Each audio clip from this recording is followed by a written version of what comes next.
This is the Political Spotlight. The Political Spotlight is a joke. It's more like a political flop. Nobody listens to Bilbrey. He's just a wannabe podcaster. No one takes him seriously. He is a rude, crude dude that will never go any further than broadcasting from his mother's basement. Bilbrey is a wrecking ball for Indiana politicians. Grab another box of Twinkies and generic cola, Bilbrey. And get back to your microphone and your audience of nobodies. The Political Spotlight is a joke.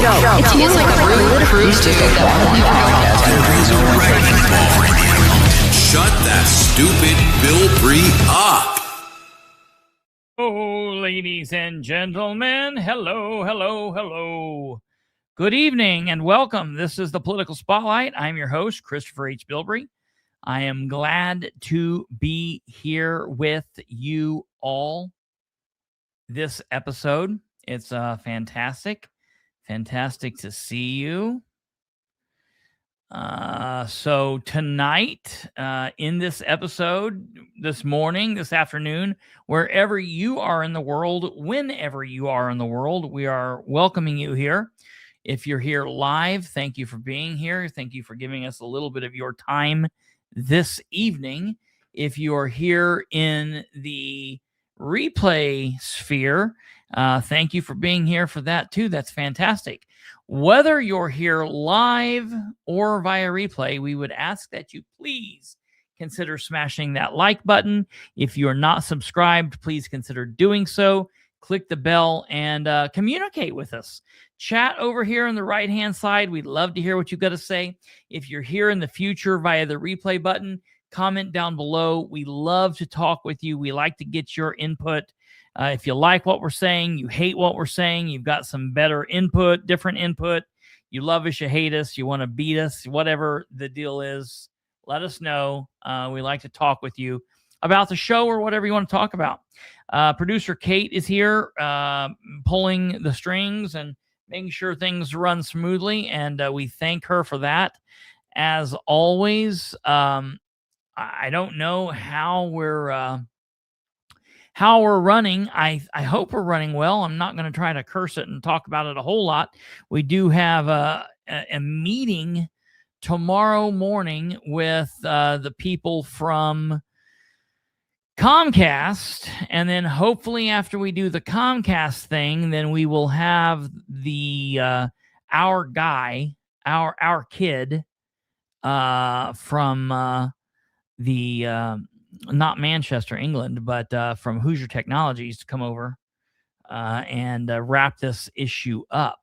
That said, we do have some major big... Oh, lava light's not on. I'll get to that in a second. We'll get the lava light going. I apologize for that. Hello and welcome, my nobodies. Hey, we've got some 3 big topics that we're going to be talking about in one county, and then one big topic in another county. We're going to hit 2 counties this evening. Count them 2, and they're big. It's a big deal across the board. First up this evening, we're going to do something that we haven't done in a long while, and it's about time. Every so often, it's time to open the cage, open the gates of hell. And welcome back the Screaming Demon, the Asian Persuasion. I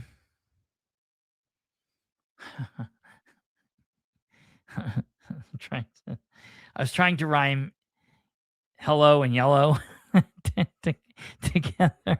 Let's say hello to our favorite person to love and hate, Dr. Katherine Callahan. Listen, I know I'm doing a good job. I know I'm doing a good job if you love me and you hate me all at the same time, right? Yeah. So I am excited. I know I haven't talked to you guys. Jack, I love you too. Hey, just really quickly, I just want to let everybody know, don't go running from the hills. We've got Madison County topics to talk about. We've got 3 big topics.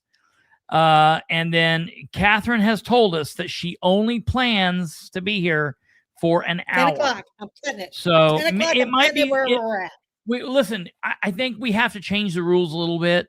We probably have to say 10:15 because we're just now starting, and so that will be 1 hour, but 10:15. So we'll do the notification at 10 instead of 9:45. Can we do that? We can. We'll do the 9:40. Do the 9:45 and do the 10. What? We're getting an early start on Halloween. That's what we're doing. Yeah, right. Yeah. So we're Nicole's been like, I got to get on here, but Nicole's a little bit more patient because my girls have been like, listen, no political stuff while we're home. So yeah, right. Well, so yeah. Dude, she lost my respect when I found out. Found out what?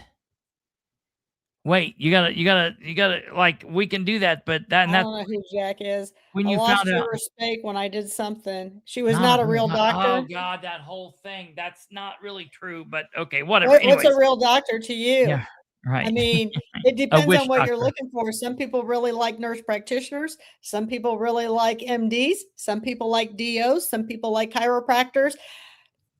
Some people like psychologists. A witch Who knows doctor. what you like? So, what's a real doctor? It depends on what your needs are, right?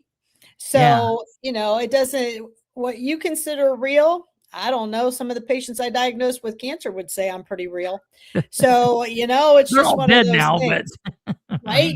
So, but we're not going to get off on that tangent. No, hey, real quick, it doesn't really matter. Real quick. Then I do want people to stay here because after the 10:15 hour, we are going to talk about some very serious Delaware County stuff. So stay here. We're going to get through it all. But yeah, so you've not been here for a minute. And the main thing is we're not talking about health and wellness. We're talking about some politics from Madison County. What's been going on in your neck of the woods? Well, I just want to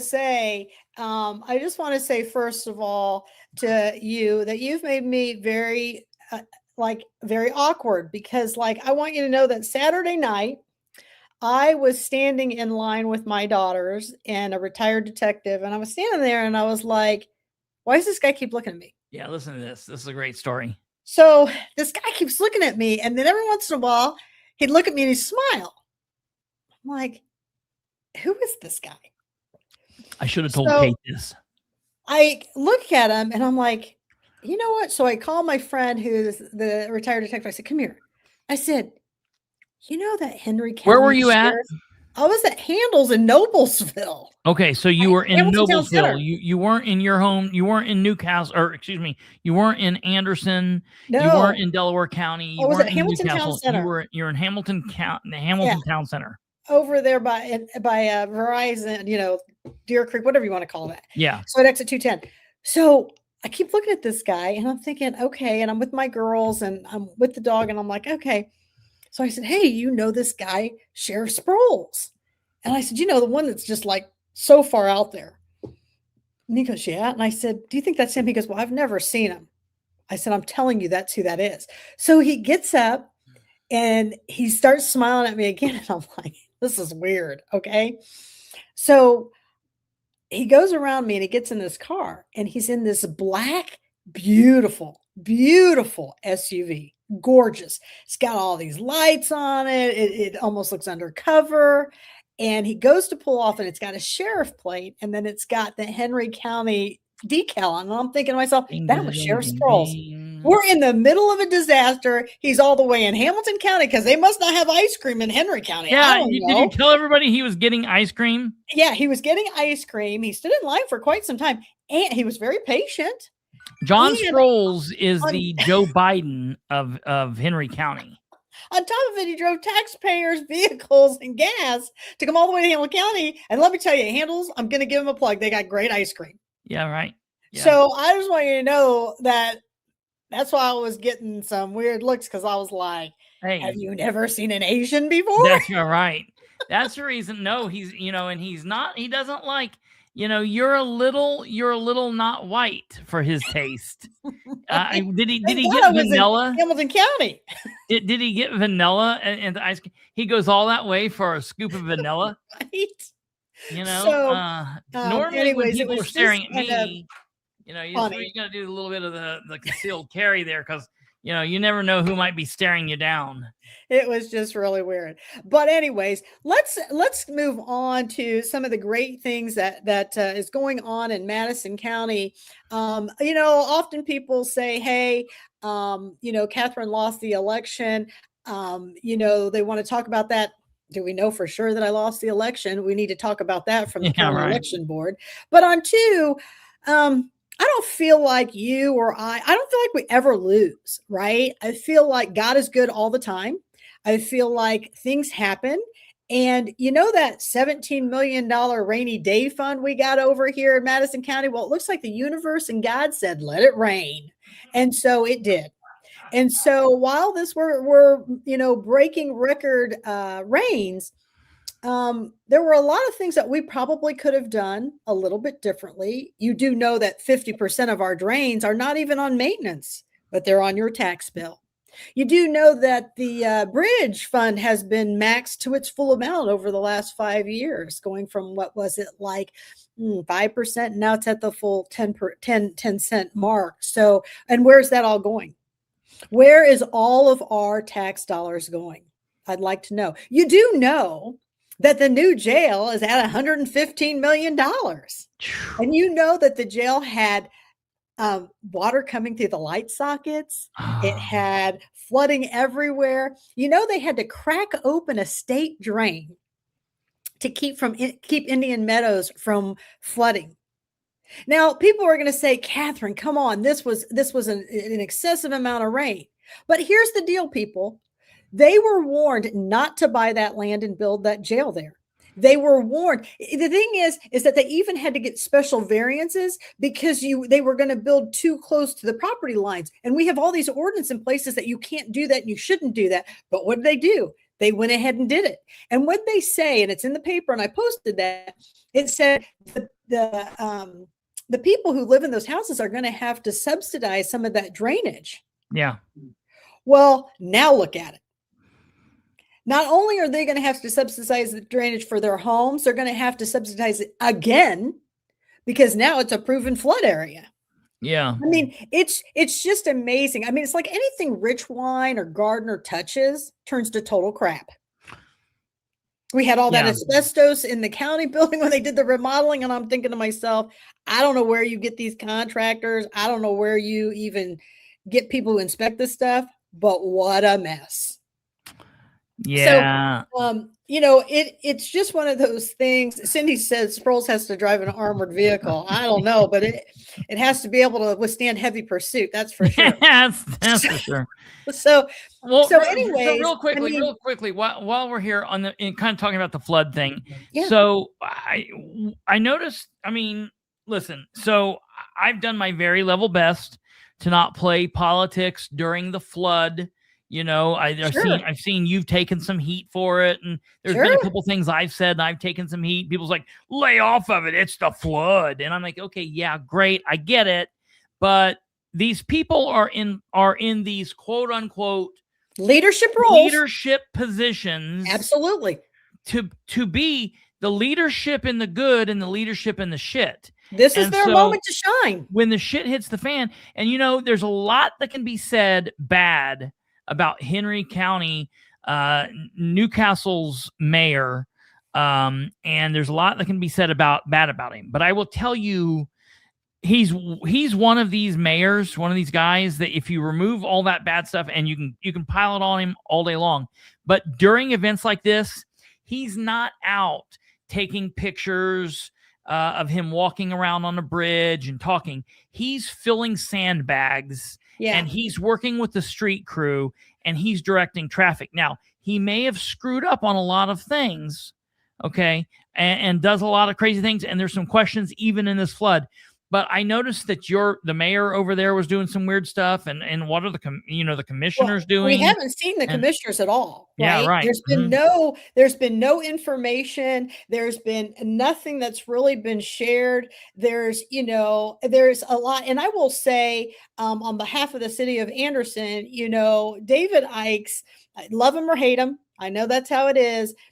he's been out. I mean, that man, I don't know where he's even getting his sleep right now at this moment, but he's running APD, he's running AFD, he's out looking at sites. He is actively trying his best to keep everybody moving. And that's really what a deputy mayor is supposed to be doing. So I am not a big fan of David Ikes, but I will tell you that you are correct about that. I will give him his props for that. I mean, he's deploying dumpsters. He's got 58 of them out right now. So he really has been, and again, your enemies don't have to be my enemies. Yeah. What you think is fine. No, I mean, but saying that, I mean, about David, I will give him the benefit of I will give him an attaboy because he is doing, And yesterday he was out all day, I question what his boss might be doing.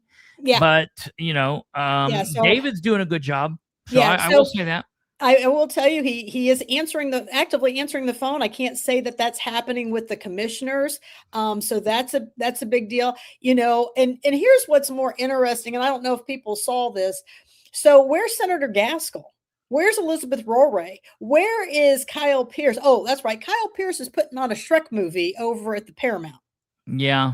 Now, I mean, and here's the thing, I'm all about that. That's fine with me. It's not about the movie, but then you should have a section over in the Paramount where parents can go and get FEMA paperwork. They can get clothes, shoes, school supplies, whatever they need while those kids are being entertained by the movie. That's when you have to shift gears. Instead of saying it's too late to cancel this free movie, fine, but you can always add. Yeah. You can always reach for the ceiling, right? Yeah. You don't always have to stay right here. And that's what becomes my problem. And you know what becomes even a bigger problem, Christopher, is when Chloe Pierce decides to make a special post talking about me, but yet I'm blocked from her page. You got something to say? Yeah. Say it.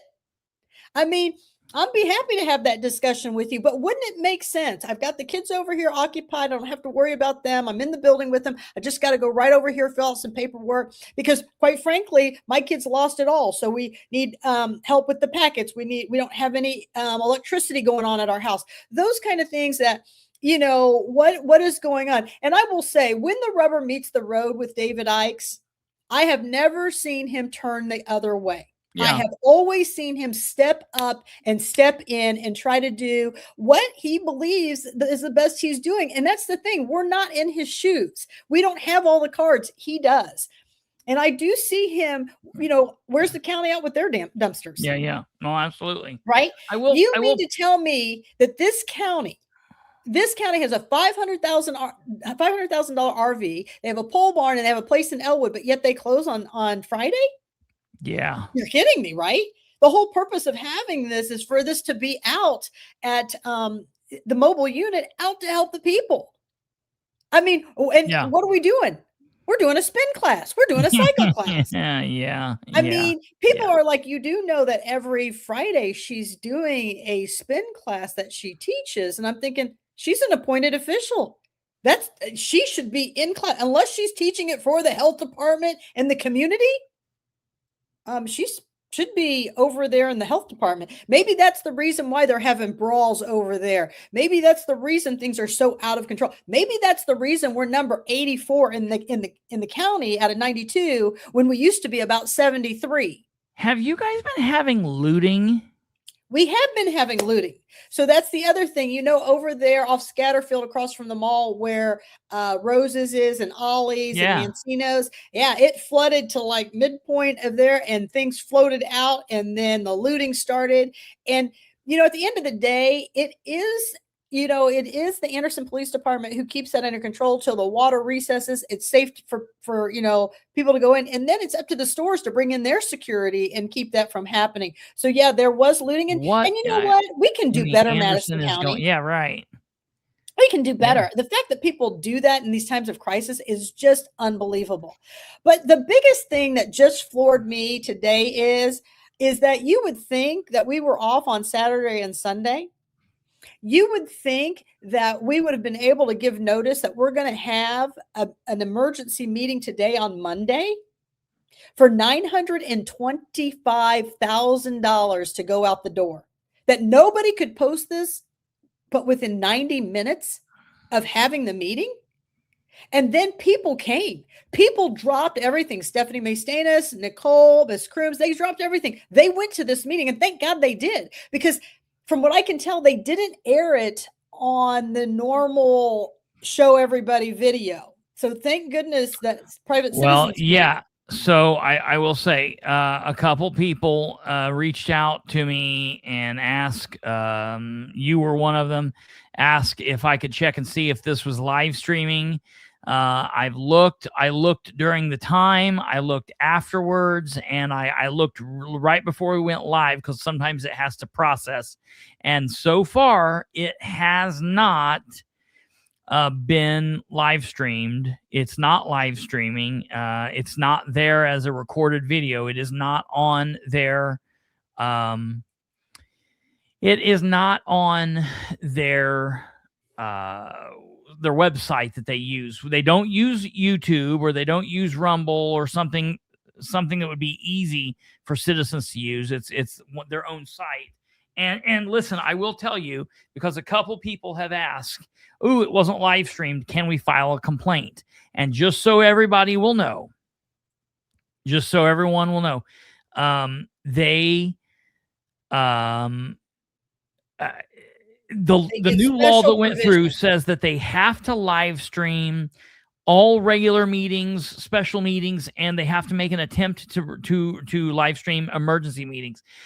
Now, they will give them a little bit of slide room when technology is involved, because technology can be a bitch, and that's we all understand that. But specifically with emergency meetings, they get more room than others. Now, I would say more latitude. I will say, I think that it's the emergency meetings that should be given more scrutiny. Absolutely. And should be absolutely recorded, a live stream. If it's not going to be live streamed, at least record it to put it out later. You know what I mean? Well, and that's the sad thing. So, and here's the thing I want people to understand. So there was a meeting, and I don't know if it was Friday or Saturday. Kyle Pierce was at the table. Tom Eckert was at the table.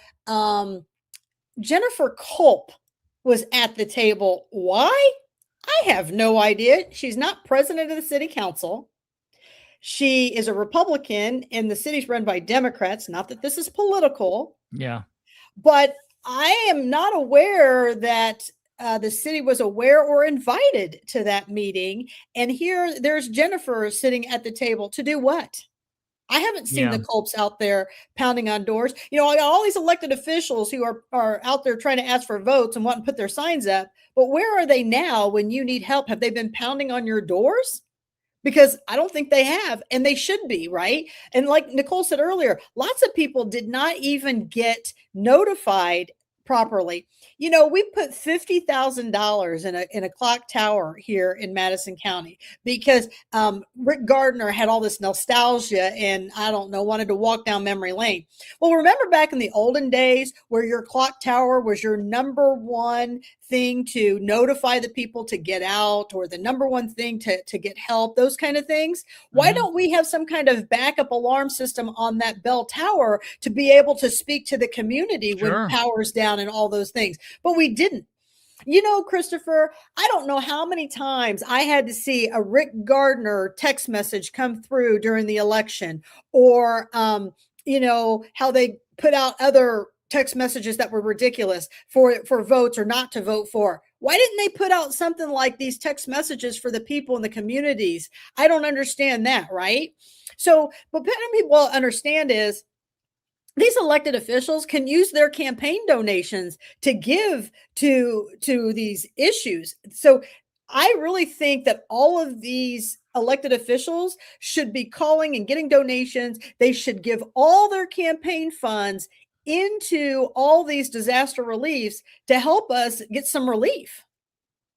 That's what I hope goes on. I mean, let's use our money wisely instead of a movie, you know. And I mean, movies are great, but they really should have been postponed to next week or the week after, when people actually need a break from this. Things are so stressful. They don't know where their kids are going. Some kids still aren't back in school today, right?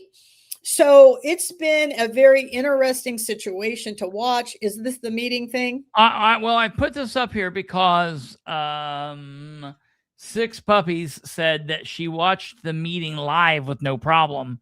But was it on our feed or was it on the... Yeah. Wait, Six Puppies. That's very important.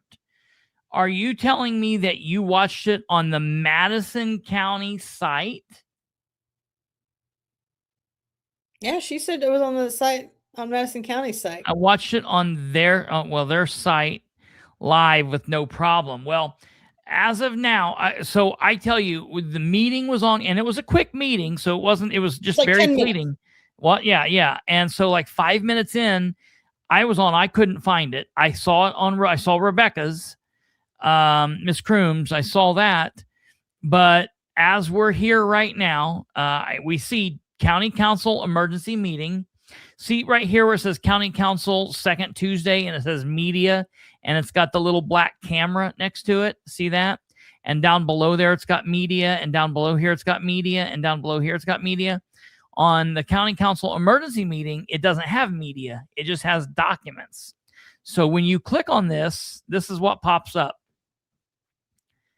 This pops up and it says no media file. Hello, Doug, available. And it doesn't give me an option to click anywhere here.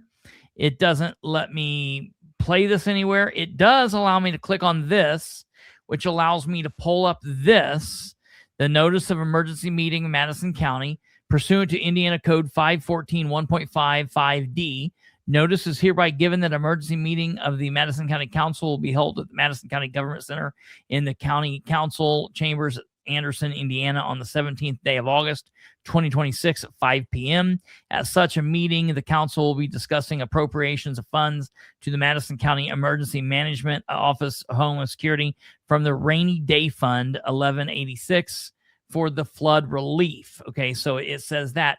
But so far, I have been Dave Sargent says he watched it on the live meeting too. So I don't know. Yeah, very strange. Don't ask me. I'm not the tech person, but those are kind of some things that now let's look at the second page of yeah, we want to look at that. So I've got that pulled up here. Let me get this back here and we'll pull this up. I get that they've got to get this money rolling. I get that they've got to get some things in place. But I got lots of questions about this requisition. Okay. So it's got other services and charges just blow. I mean, nothing irritates me more than that. You should have to have a little more detailed of what you think $400,000 is of other services and charges. $400,000 of other service and charge. That to me, that's just not, and then nonsensical. Keep looking though, but then you've got in other supplies 100,000. Then you got operating supplies 200,000. So now you've got $700,000 in. Well, hell, I don't know. Yeah, it's other. It's asterisk. So it's asterisk money. Yeah. So $700 in asterisk money. And what it is it's blank checks for everyone. Yeah. Right? But then you go down here and you begin to read fuel. Okay, well, great. So you can literally put a fuel line in there, can't you? Sure. And estimate how much you think you're going to use or that you have used. Yeah, damages to vehicles, currently 4 vehicles. Now, I'm going to ask this, people. If you tell me that emergency services did not move vehicles before this flood, every single emergency person needs to be fired after this is done.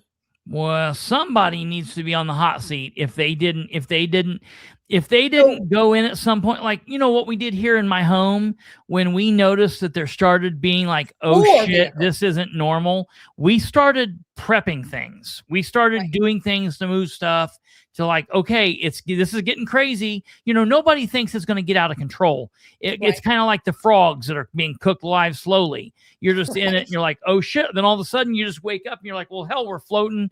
I'm floating to Ohio. You know, okay, so I get that, but I want to know the make and the model of these. Yeah.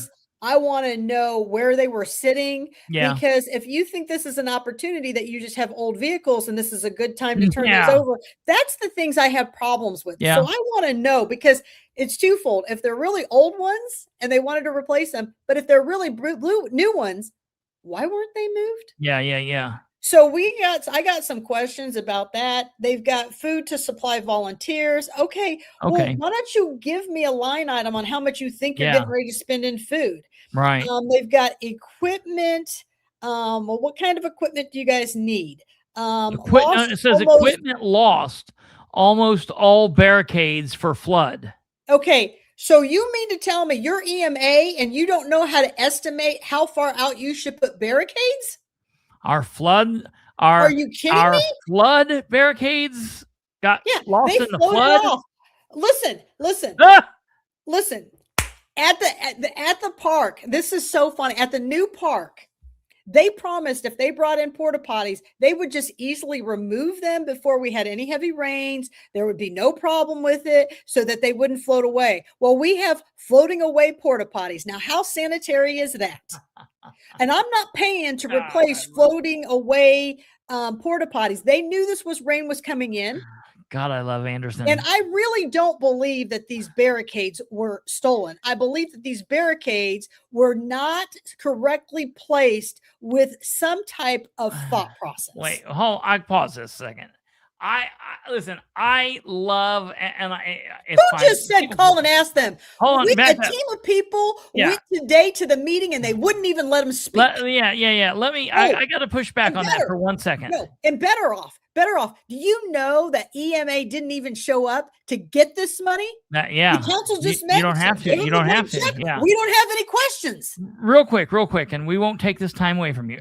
Jack, I love you. I love a lot of your input here. Mostly, I feel like a lot we agree on. I get you don't like Katherine. Katherine's not everybody's cup of tea. We don't always agree on everything. That's perfectly fine. That's how the world works. I'm fine with that. But dude, you're just kind of trolling a little bit, saying call and ask them, right? You know better than that. So for example, let me tell you what you're meaning when you say call and ask them. If you were talking to me in my community here in Muncie, at the last council meeting at the beginning of this month, we were told that we cannot ask questions of our elected officials and expect them to speak to us on the record in the meetings. The council president beat the gavel and admonished all of the councilors and said, you are not to answer the public when they ask questions. And council members pushed back and said, well, what if we want to? We want to do that. And he said, no, so much to the point that they're actually going to, in my opinion, bring up some kind of weird ass resolution or ordinance changing things so that can't happen, which I think is totally ridiculous. But it goes beyond that. They also will not give out their phone numbers. They will not respond to text messages if you have their phone numbers, and they will not respond to emails. And what they will say is, well, I don't want to respond to your email because you're part of the media. That's what the council president told me. I'm not going to respond to your email because you're part of the media. So now this gentleman's telling me he's not going to talk to me on the record during a meeting. He's not going to answer my emails. He's not going to answer my phone calls. So when we're saying, let's just call, let's just email, let's just go to a meeting and ask, the problem is, and to an earlier, one of your earlier statements about, well, complaining does nothing because nothing's going to happen with Jennifer Ruby. She's so far behind. I agree. The public access counselor currently sucks. We got to do something about it. But I know everybody says, well, bitching doesn't do anything and all you guys do is bitch. What this is getting this out to people that are not aware of what's going on, spreading the word so people get active and get involved. And people vote differently. That's the only thing that's the only thing that's going to change this is voting different. Yeah. Sorry, go on. Yeah. So, I mean, this is a big deal. I mean, like our attorney even said in the meeting, you can ask your questions. We don't have to answer you. So you're up there asking a question and they're just staring at you to wait out your 3 minutes because they're not going to answer you. So, I mean, here's the thing. I don't know you, Jack, the libertarian, but clearly you don't often go to meetings because you wouldn't be saying this kind of stuff. So I'm just telling you right now, go live the experience before you criticize us or bitch. We yeah. Right? I appreciate you bumping our feet and making your comments. I really do. But at the end of the day, until you're standing at that podium listening to these people and how ridiculous this is, I don't know. I'm going to be a gavel. It is very frustrating. It's very frustrating. So bring up this 920. Okay, yeah. And you know what's even more amazing? The surveyor of Madison County, Ken Kaczynski. Yep. Mm-hmm. One of the good guys. He is one of the good guys, but he got Jack and nothing. Yeah. He would have been better off if I bought him a Jack and Coke. Yeah, right. And he doesn't even drink. So, then you go on and you look at, I mean, the barricades alone are just crazy enough. If I were Ken Kaczynski, because nobody's giving him money, he should just say he lost a bunch of manhole covers, put it under other services and charges so that he can fix some drains, because they won't give Ken any money. Yeah. This is crazy. Ken's been getting denied on everything. And then last Tuesday, they slashed his budget even more. Well, it's because he questions them and he pushes back, and they're not comfortable with him. Ken needs to get out of the surveyor's office and get into the commissioner's role. Ken needs to get into a more executive role so he can start making some changes. I really, this is interesting to me. So on this, that they're putting the justification, it says numerous volunteer groups coming in to help citizens get supplies and muck out of houses, looking at thousands of volunteers around the nation. So Madison County's paying for thousands of volunteers around the nation, or are they just paying for volunteers from around the nation coming into Madison County? Well, many are asking of how much this will be going to Gardner's construction company. Yeah, it's questionable. Yeah. I mean, that's another one that people are questioning very much so. And it's not slander, it's just a question. I mean, that is a question. It's a reasonable question. Yeah, we're never going to get the answer to, and nobody's ever going to give us the itemized bills. And I'm sure that one will get buried and covered up, because that's how they do it in Madison. Well, they do it in every county like that. But yeah, all these volunteers that are coming in, you know, what's amazing to me is most volunteers don't require a reimbursement. That's what volunteers are. For instance, and I say this, when I go to Haiti on a mission trip, or they've had an earthquake and it's been devastating, Haiti's not reimbursing me my flight ticket. Haiti's not feeding me. I have to feed myself. Haiti's not giving me the supplies or the medicines. I take those myself. Yeah. So I'm amazed at how this is all going here, because if you need this much money to house them and do all of this, they're not volunteers. Yeah. No, right. Who is this? Who wrote this? Well, that's what becomes the problem in Madison County. The problem in Madison County is they don't really talk about all that. So I'm not sure who this Raymond is, because the emergency management is supposed to be run by some guy named Lynn. Okay. And then there's Tom Eckert, and that doesn't look like Tom Eckert, who was speaking on behalf of emergency management. And remember, everybody, Tom Eckert used to be in charge of emergency management. Then he became the secretary over at the commissioners with a $10,000 raise, even though he did not meet the educational level of the job description. And they gave him the $10,000 raises without ever going it through the council. And the council still approved it. That's really a misappropriation of funds. Yeah. I just want everybody to know that. And it's a Class B misdemeanor. Yeah. That's horrible. So what floors me the most is people often think that I just sit around and I nitpick and I criticize, but I really don't. I allow the people to bring things to me. So it was amazing, because I had to call Kristopher and I said, Kristopher, have you ever heard of these people down here below? Yeah. So down here below, in the justification down here below, it's like they're giving examples of who these people are. And what does it say? It says Convoy of Hope. What is that? Samaritan's Purse? Samaritan's Pulse? Oh, maybe it's Pulse. Something. Okay. Southern Baptist, Rage Against the Machine. And many others. Relief. Reliefs. Okay, yeah, it's not Rage Against the Machine. It's Southern Baptist, Relief, and many others Monday evening to Sunday evening, 24 hours a day. Okay, and so we kind of start looking these people up. Somebody needs to go out, and I don't think Tim Funk's on here, but he's kind of a night owl. Somebody needs to go out from 11 p.m. to 7 a.m. and show me this 24 hours. Where these people are working. Yeah. I'd like to see that. Yeah, right. There should be floodlights out and everything. So yeah, I want to see. That would be fun. Raymond I would like to go Valencia, do it. Courthouse security. Go ahead. What? I'm in Gateway looking up everyone named Raymond in Madison County government. Okay. And those are the only two. But we're not really sure that that's really Raymond, are we? I mean, it could be Roger. It could be. That's awful long for Roger. Roger. The word is that Eckert wrote this, but that's not who signed this. I will email him tomorrow, and I'll try to get this answer. Now, let me ask you this. Do you know any of these people on there? I did not know. Any of those volunteer groups? Yeah.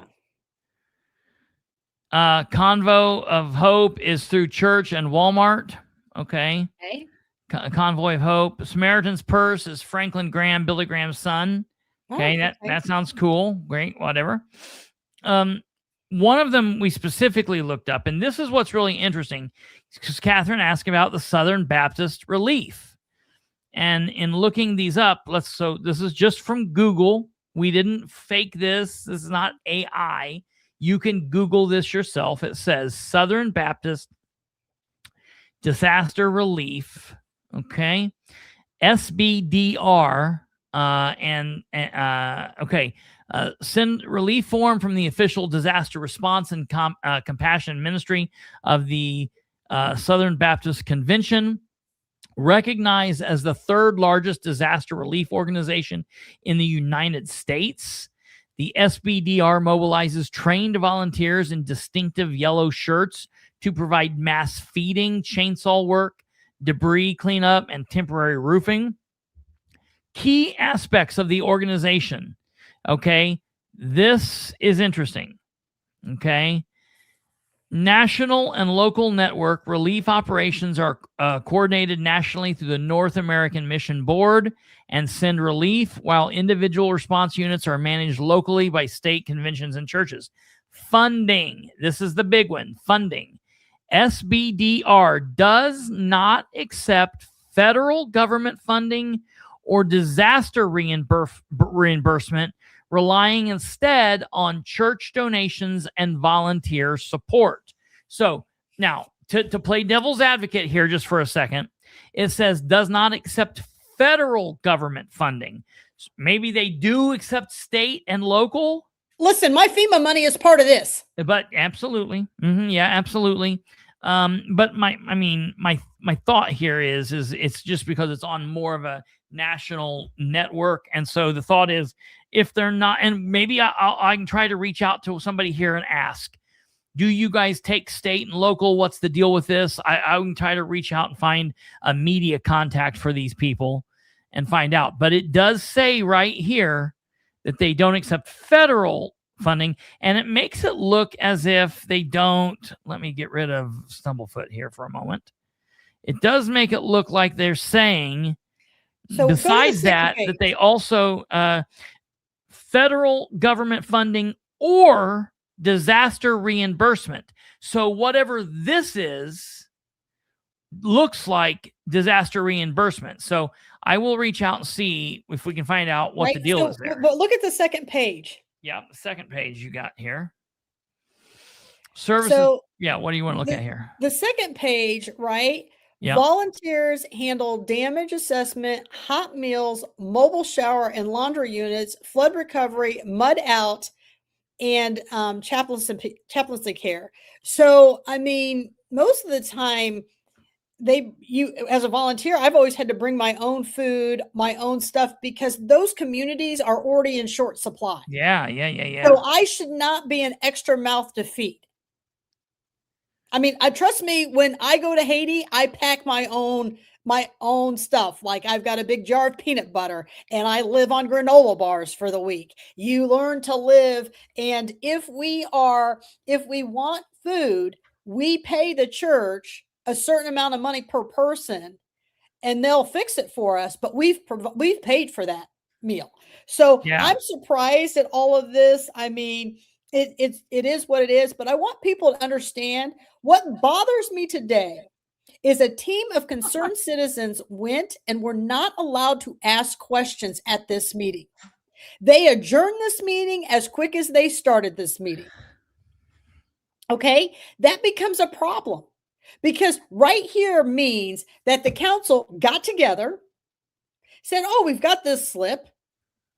$925,000 of taxpayer money is worth 10 minutes of our time. Let's approve this, but let's not ask any questions. Well, let's not look up these companies. Let's not look up anything. And you know what? Let them come into our community and be around our people.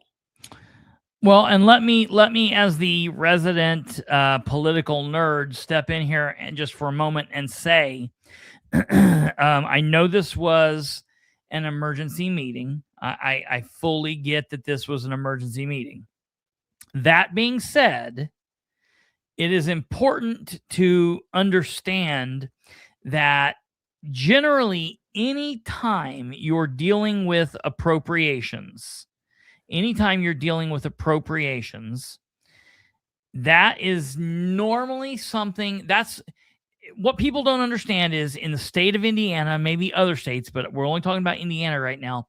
In the state of Indiana, as a citizen, you don't specifically have a specific section where you get to speak at a meeting. They can stop you. They don't have to listen to you. One of the places where they almost always have to give you the microphone, give you the floor, is when they're dealing with new money appropriations, whether it's a public hearing or it's this or that. And this specifically here, this was the notice for the meeting today, says at such a meeting, the council will be discussing appropriation of funds to the Madison County Emergency Management and Office of Homeland Security from the Rainy Day Fund 1186 for flood relief.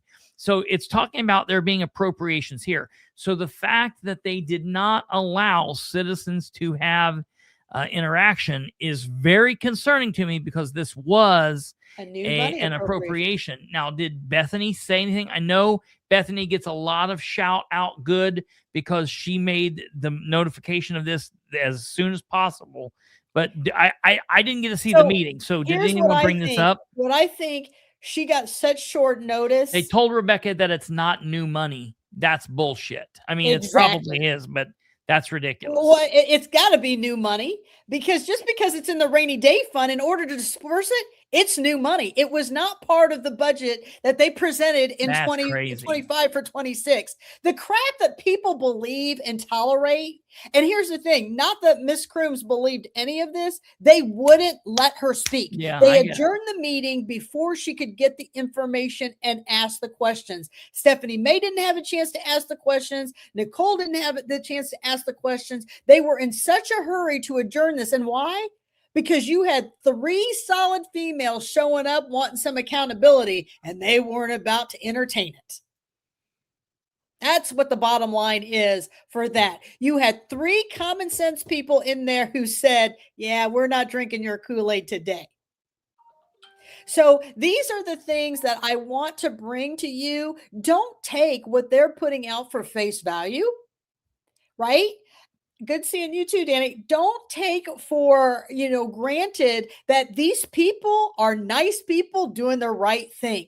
Oh, yeah. And in Bethany's defense, I don't think she had a lot of time. No, I'm not. I'm not dogging her for it. No. I'm just saying because I will tell you, as soon as I'm getting information, I'm putting information out, and generally, I'm getting it as last minute as the people who have got the information, right? So I will say that Bethany is going to be greatly missed come December, people. You don't know how much she truly has done. It will be interesting to see the September meeting. It will be interesting to see if they bring itemized bills. It will be interesting if someone like Bethany Keller says, you will put all of this up in real time for the people to be able to watch, right? So here's the thing. The city deployed 58 garbage dumpsters today, 58. So my question is, I didn't hear the county deploying one. Yet this guy's saying I got to get the muck out. So I'm kind of, I will tell you, the city of Anderson had crews out all weekend long. And they were picking trash up and they were doing things. But and Tim Funk is on here now. I would like to challenge Tim Funk. They said that they got crews out, Tim, working 24 hours a day. I know you're kind of a night owl. So if you're out, can you see if you can get any footage of these people working 24 hours a day for us? Because that's what they're asking for in pay. They had such a beef with us in the coroner's office that they didn't believe a coroner was on call 24 hours a day. But believe me, people die when people die. It's the reality of it. Well, I don't get to pick and choose that time. Okay. So let's see what that means. I will tell you something. As I watch the health department and how poorly Stephanie Mellinger has done for the community, I'm glad she's finally stepped up. She's a little late to the gate, but at least she's here now. Who? Stephanie Mellinger. She's more worried about you people getting a tetanus shot than she worried about you having supplies, food, sanitary environments. And that's what really bothers me the most with her, is that her priorities are zero. The fact that she's getting her doctorate's degree is kind of, to me, I'm not sure what she's actually learning, because my first priority for the people would have been their safety, would have been notifying these people. How can I deploy my people to safely help notify people? Where can my people go to get involved with boots on the grounds? And I will tell you something. If I was the health administrator, you would have been seeing my face 24 hours a day for the last 5 days, making sure people stayed out of the water, making sure people weren't drinking the water, and all the other things that were going on. But instead, you saw people like Nicole Kapuzinski on with IDEM. You saw Stephanie May out there telling people what roads not to go down. You saw Ms. Crooms out there telling people that they need to get to safety. I mean, you just had volunteers who are not asking for any of this $925,000 Maybe they just should to be. do the right thing for their people. Yeah. How hard is it? This is not something that you need to be paid for. So I will tell people that, yes, these were record rains, but did we have drainage problems well before this? Yeah. Absolutely. So this is, yes, it was an unfortunate situation, but to me, it was the perfect storm. And so it's kind of like a house. The roof needs to be replaced. You kick the can down the road for so long, and then you get something like this, and now you wonder why the rain's coming through the roof. Yeah. There you go. And so that's kind of the situation that I'm looking at, that we just always can do more and more for the people. And so,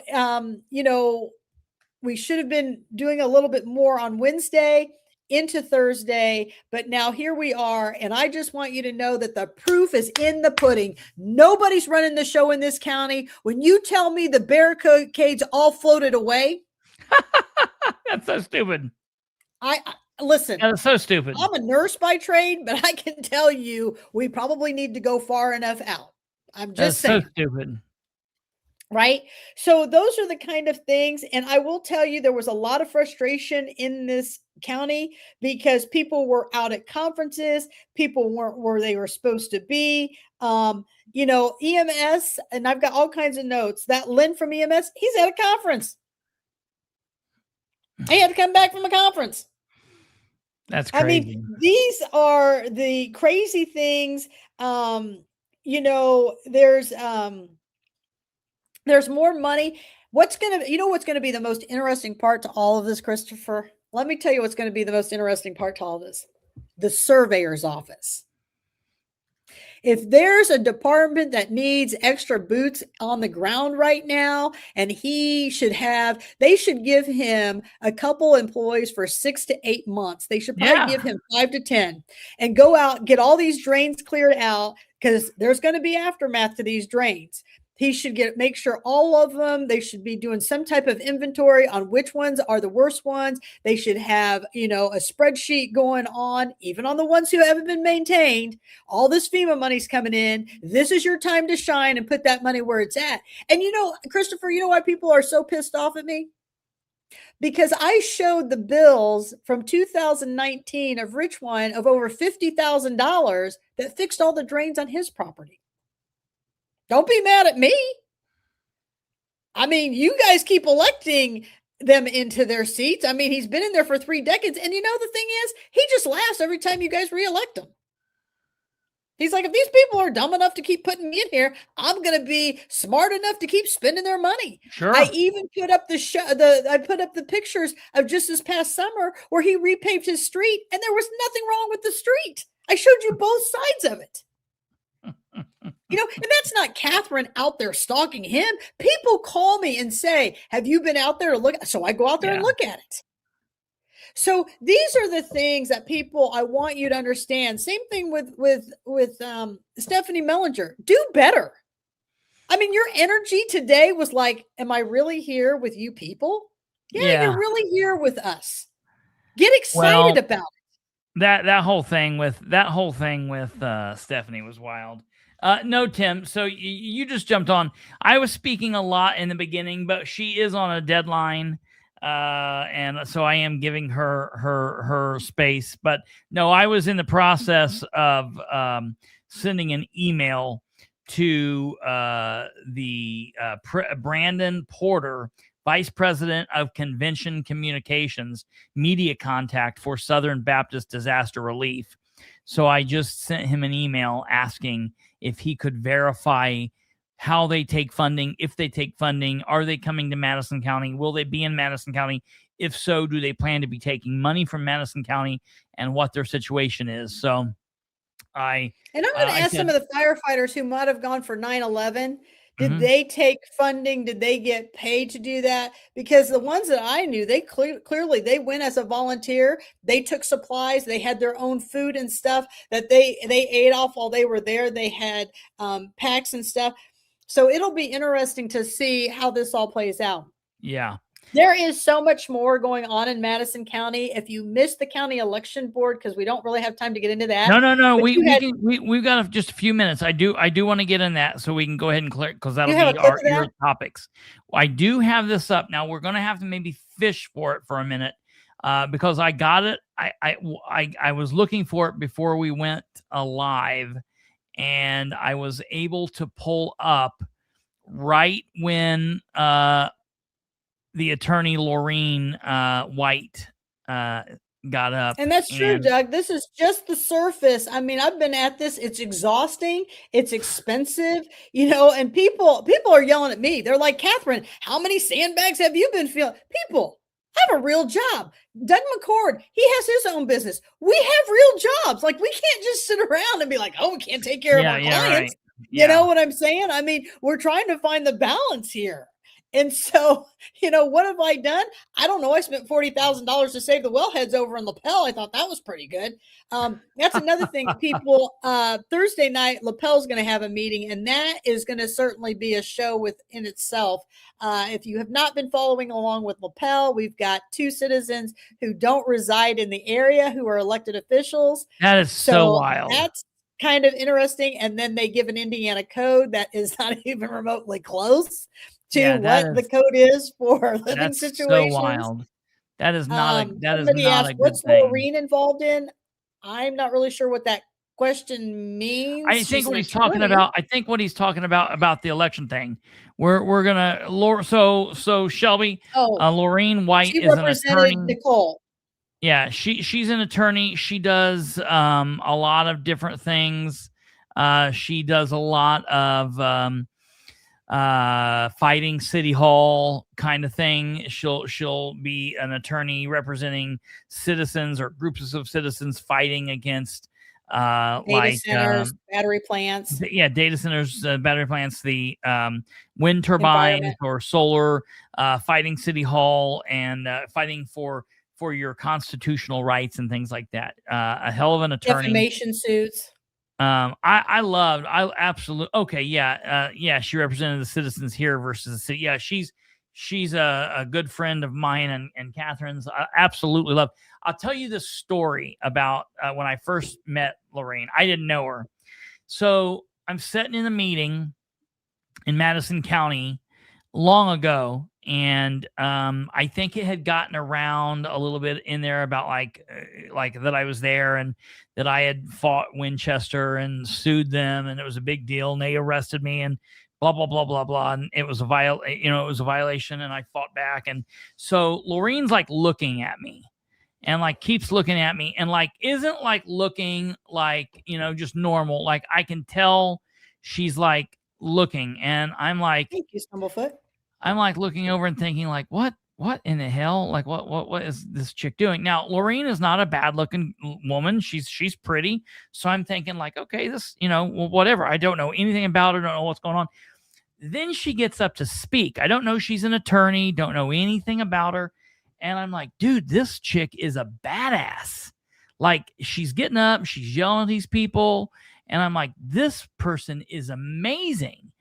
So then I start hearing people talk about an attorney, Lorraine White, but I don't know that they're the same people. And everyone's like, yeah, this person's going to be over there and doing this. And so I actually talked to Lorraine on the phone once. Because sometimes she goes by Lori. So you don't know. Yeah, Lori. And I've never called her that. I've always called her Lorraine. So, and so I thought it was like two different people. Well, then when I found out that it was her, I was like, oh my God, that makes perfect sense. But Lorraine is a badass. I love Lorraine. She's amazing. And so we've interacted with her on a lot of different things. But let me tell you how I found out about Kristopher. I found out about Kristopher through Sean Smith. And he's like, listen, this guy's going to do this podcast on Madison County. This is before I ever met Kristopher. And I'm watching, I'm like, this guy is in the basement of his parents' house. No, it just says that on the wall. And Sean and Lori are like, now stop it. And then look, now we're both in the basement of our parents'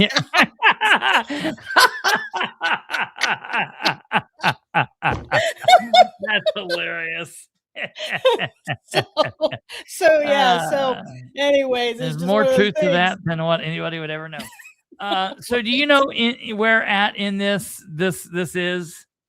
Because really, we're just I don't. Looking if Nicole's still watching, it's somewhere when Laura. People should go watch this whole thing, and I'm going to, and maybe we'll look at it at some point. But there's one specific point that we're getting at.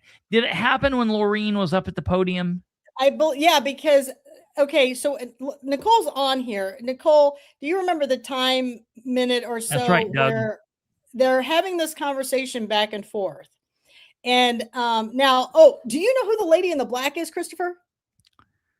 That is Valerie Warchaw. Yes. Right? What's she doing? And then you've got Jeff Graham down here. Now, what's Valerie doing here? They had invited her. Now, let me explain something. Hold on real quick, Jack. We got to get through this topic, and then we'll get on to Delaware County. But I do got to ask this, because Valerie does not any longer work for the Secretary of State's office. So they invited her here for what? For like a little extra guidance.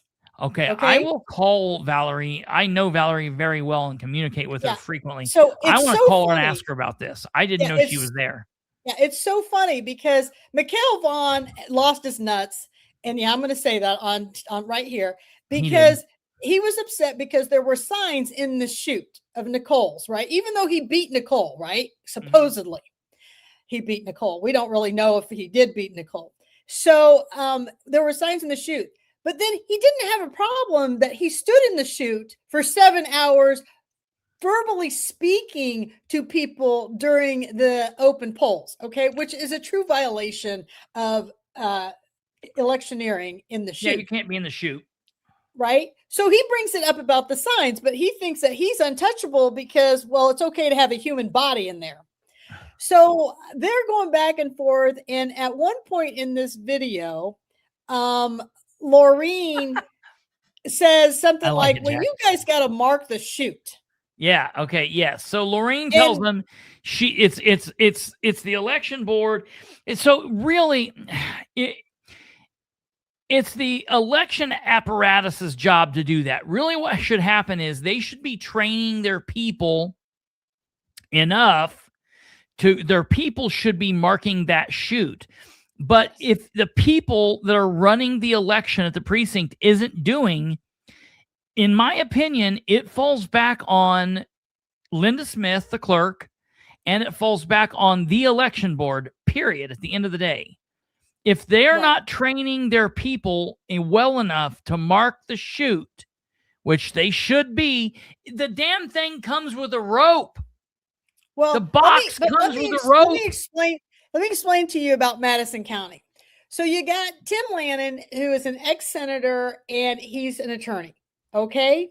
You got Michelle Daniels, who just is, I don't even know, has worn too much hairspray in her day that her brain no longer functioned. The fumes have totally just gotten there.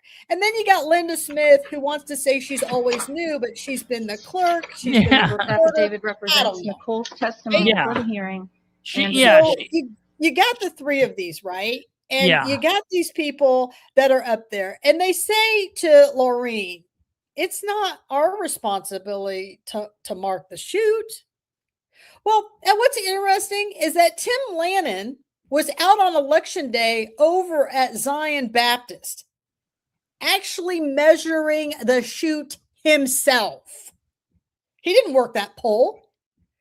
So if it's not their responsibility, then why are you picking and choosing? Michelle Daniels called another site and said, hey, make sure you guys measure and mark those shoots. Well, clearly you haven't done Oh, right, here we are. Okay, you haven't done a training to do that. And now you've got the three people who are supposed to be overseeing the rules and regulations of elections, and they don't even know what the rules are. They haven't read the handbook. Yeah. Who enforces that's crazy. These three musketeers, these three stooges right here. Yeah. So they're talking about the shoot area here. But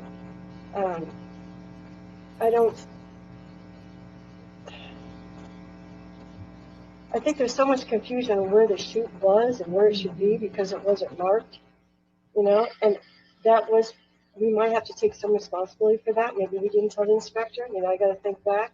But again, because this law changed in 24 of July, I don't think, and it's never been a problem. We just said, don't get under the canopy, it's common sense. That's 40-some feet. And the reason why we're hearing this complaint is that that's the complaint that came before us. We didn't have a complaint regarding Culp, Stiegel, Stop that. The bell. This is a complete lie because Nicole filed a complaint right at the primary. She filed about Krista Grabowski, Jonathan Culp, and Mikhail Vaughn being in the shoot. That's a complete lie. What I want people to understand, Michelle Daniels is a pathological liar. She believes I've called her very questionable. Yeah. Chris Bunner says in Randolph County, it's part of the inspector training. Certainly was in Delaware County. I've done it many, many, many, many times. Now, 6 puppies. I know we won't name her. We won't name who that is, but we know that person to be someone who's worked the polls, and that person says that there's not a rope in Delaware County. Okay, get out a measuring a tape measure or something. But that's something that you are taught. And here's the thing that happens. Michelle Daniels fully knew because we have all this footage of her standing with Mikhail in the shoot. Yeah. She knows. Listen, the more I watch her, the more she's a liar. But you did have a complaint regarding Vaughn, and you did not hear that. No, wait, say that again. You do have a complaint from Nicole regarding Mikhail, and you have not heard that. That was to be heard today. That's next. Oh, she doesn't have that information. She only has that this complaint is being heard.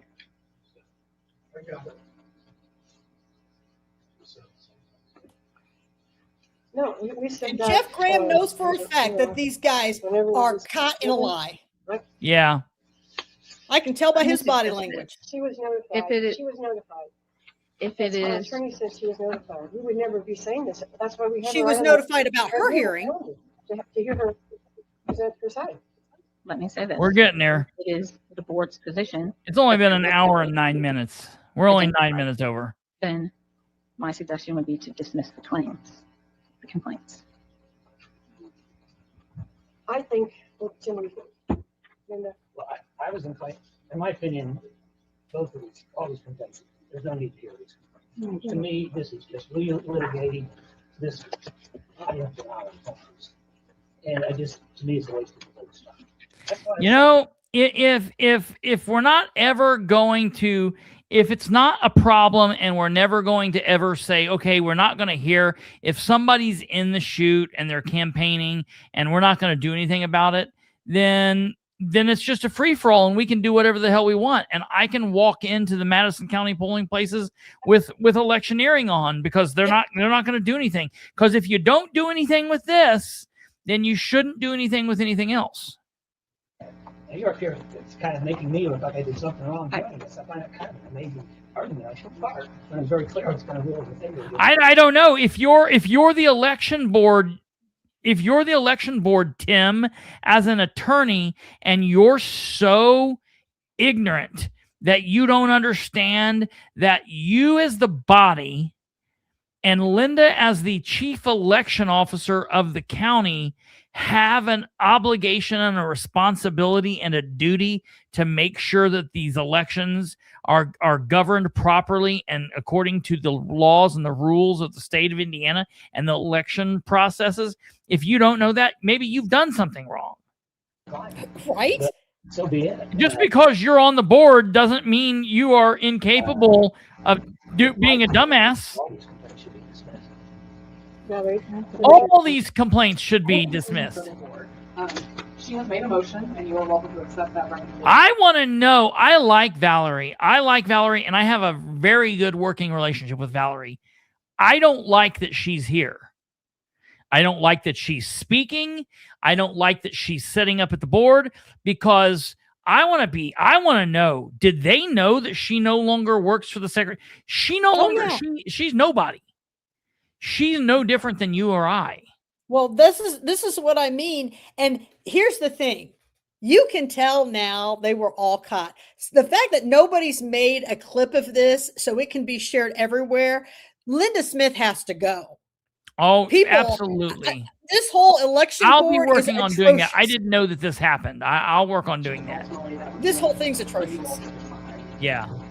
So you're making a recommendation that we dismiss Mr. Bell's complaint? Correct. Okay. I don't know about dismissing it, but I know I'm going to do it. Because I'm not going to sustain it. Michelle brought her in here.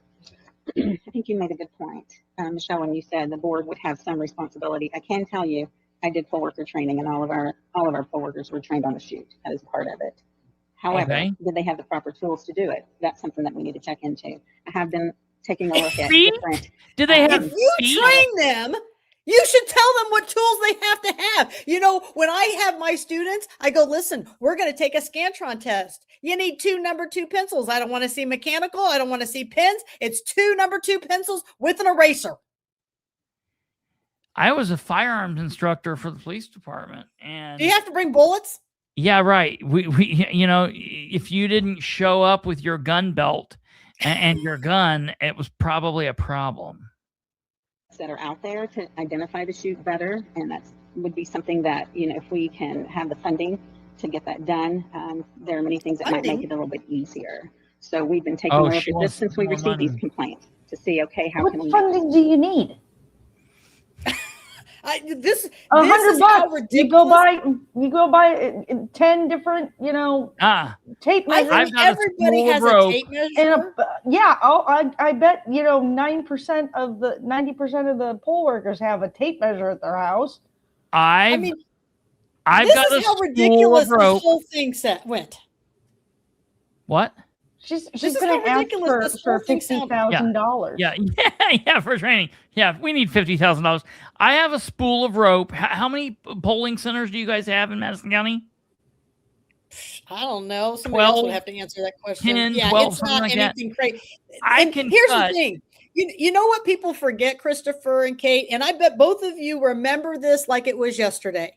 Do you remember in 24 when I was at that same polling site and Russ Willis came out there with a tape measure and acted like a fool? And I go, oh, well, if you're going to measure this way, can you go diagonally? Measure and this you've way got and this Mr. way and this Grabowski way and this and way Mikhail and this Vaughn way. standing there watching the whole thing.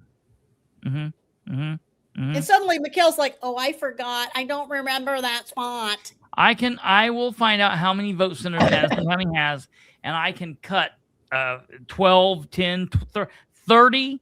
I can cut 30. There, she just said 30. I can cut 30 50 feet pieces of rope and drop them off to Linda sometime next week. Should we take a collection this is ludicrous to purchase? They might float away in the water. I bet we can get a discount if we buy a bunch. Make a decision even today. That's something that we're. But here's the thing: at one point, Lorraine literally reads them Indiana code on who is responsible to measure the chute. Okay, well, so what I will do is, because I don't know exactly where this is, I give you my word, because I told you this the other day. I will, because I want to watch this whole thing now. It's only an hour and 4 minutes. It's crazy, isn't it? The entire hour and 4 minutes. I will find that. I will clip it and I will put it up on our channel. But what I will do is, because we're getting ready to run out of time, I'm going to give you the last few minutes to wrap this up. I'll give you your last words. I'm going to quickly take a little boy's bathroom break, and I will give you a second to wrap up and say your final words, and I'll be right back. So my final words to everybody is this: always ask and demand, where is our money going? That is the biggest thing that I can tell everybody. You know, it's so often we open our checkbooks, they prey on us. Hey, we education doesn't have any money. We have to do this referendum. Well, can you tell me where all my other tax dollars went before I sign off on this referendum? Can you show me where all the rainy day fund money is going before you pay out some of these things? The fact that we're paying for irresponsibility of losing barricades, that's just not even acceptable to me. The fact that, because then what that says is they set up those barricades, they didn't put any thought process in it, and then people could go in there because it was gone and nobody went back and looked on this stuff. These are all big problems. The fact that we've lost 4 cars to this, I would like to know how they were lost and what damages were on there, the make and the models, the mileage on those vehicles.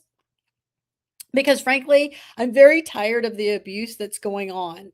The same thing with these elections. I don't really know if I lost the election. I don't know if Nicole lost the election. I don't know if Mrs. Crooms lost the election. No one really knows because there's no transparency anywhere in here. And the only way we're ever going to win is when people start voting with educated votes. I'm going to say this and I'm going to say it again. I'm not supporting Stephanie May Stanis because she's a Democrat for the clerk's office. I'm supporting Stephanie May Stanis because she's the best person for the job. I'm supporting the person. I'm not supporting a party. I'm supporting the person who sometimes you're not going to like what comes out of Stephanie's mouth. Sometimes I don't like what comes out of Stephanie's mouth. Sometimes I don't like what comes out of my mouth. But at the end of the day, sometimes the truth is very hard and it does come out of our mouths. I don't always like spewing the truth because I know that the truth can hurt people, but it has to be said. And it's never my intention to hurt anybody. My intention is the fact that the people have the right to know. So what I hope for all of you that you've all stayed safe. My prayers go out to the family who lost the young man who was supposed to attend Purdue and was supposed to attend there tomorrow or yesterday. My heart and prayers for the family and all his loved ones and the community on behalf of that. That is heart-wrenching for me because both of my girls attended Purdue, and just the thought of seeing people have drop off this weekend and everything, I can only imagine what those parents are looking at in their home that was all set aside for him to go start his new life. So my heart's out to them. I know we have another person. I don't know if she was in Yorktown or Daleville. Dude, yeah, a 58-year-old woman, 59-year-old woman in Yorktown, actually part of my family. I was related to her. Yeah, my heart goes out to them as well. To those who have lost almost everything. A 31-year-old man in Newcastle was riding along and they didn't put barriers up and he fell down into a hole and hit his head and died. And totally insane. It's just things like that, this is a very tragic situation. Yes, these were record rains, but I do believe we could have done a lot of things better. So let's learn from them and get better. Let's use our money wisely and let's get it to the people who really need the help. And that's what I don't ever see happening. So I will adjourn from now. Good luck to you guys. I've enjoyed being on here tonight. There's always so much to share with you. My kids are soon back to school and I will get some normalcy back in my life. And maybe I'll get on Nicole's show. She's got a mouthwash talk show. I think those are on Tuesday nights or Thursday nights. So, Tuesday again, Thursday at 7. And then Thursday at 7. And then, with you and stuff, I've missed you guys all. So thank you for listening to me. And thank you for those who love to hate me or hate to love me. I appreciate you joining in too. And yes, Doug McCord, you keep up the great work that you're doing at exposing. Thank you, Cindy, for always tuning in. No. Stay real quick. He's got stuff to go on for now. For Delaware County. Real quick. Real quick. We're not leaving. We're not leaving just yet. Yeah. She's just leaving. Really quickly. Listen, we still got some Delaware County stuff to talk about, but do you know that the Jennifer Ruby just picked up my complaint against Madison County, Jeff Graham, Madison County, and Beeman, about the wanting the commissary money? Yeah. Really? And he denied me, and so they denied me, and she just picked up that complaint. I filed last October. So she's currently working through that. Now, I filed a complaint in October that wrapped up in May, and she just picked it up. So I'm assuming that we've got like 6 more months before we'll hear. It should not be that much. Jennifer Ruby's a disaster, but it is what it is. So I can't wait to find out. It's just funny. I saw that Doug McCord said that about the other thing. Doug, I don't know who you're talking about. If Nicole, you can come on anytime you want here. I don't know who you are. If you got something to talk about, you can come on. I'm sure Nicole will have you on or whatever. I don't know what. He's a great hairstylist. He's a what? Great hairstylist. I need to get a haircut. So maybe we can work there's your man. He does amazing work. He's a barber or a hairstylist? Maybe he's both. And maybe he's both. Doug, are you? I don't know. Yeah, I don't care. Salon. I've done both. Okay, then that doesn't sound like he a does barber. A great job. I know most of my barbers don't have a salon, but I don't care. It don't matter to me. Maybe it's a barber shop and I call it a salon. Listen, I'll be honest. So, it makes more sense if you're a man to cut the hair of women than a bunch of men. So, I'm not hating on him whatsoever. It makes sense to me. If I were cutting hair, I'm not going to be a barber. Right. Yeah, right. Well, thanks for having me on. Good luck with you guys talking about Delaware County, and it shall go on. Hey, thanks, Katherine. We'll see you again here soon. I'll get a hold of you. Very good. Thank you. Goodbye.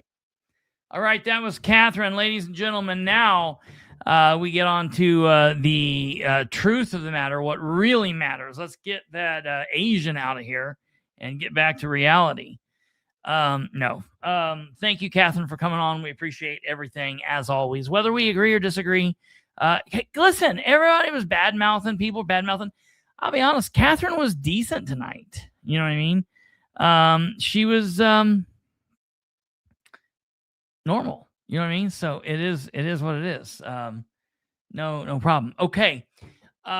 We've got some serious shit to talk about. For those of you that have been following along with this fiasco, Kate, I have meant to text you all day today. You didn't watch anything to do with the Delaware County Commissioners meeting, did you? You are getting ready to be so surprised. So today, I completely missed it. I didn't even remember that the Delaware County Commissioners were meeting today. But they did. They met today, and I just so happened to jump in to the commissioners meeting at the exact right time. So just as a quick recap, because I don't know if you guys were aware, last week, starting on Tuesday and then continuing on into Wednesday and Thursday, we had a little bit of rain here. Okay. And it caused a little bit of chaos. And at about 1 o'clock, 2 o'clock, definitely 3 o'clock, 4 o'clock hour, I start hearing from public safety personnel, men and women in uniform, police, fire, EMS, in the city of Muncie, telling me that the radios are shit.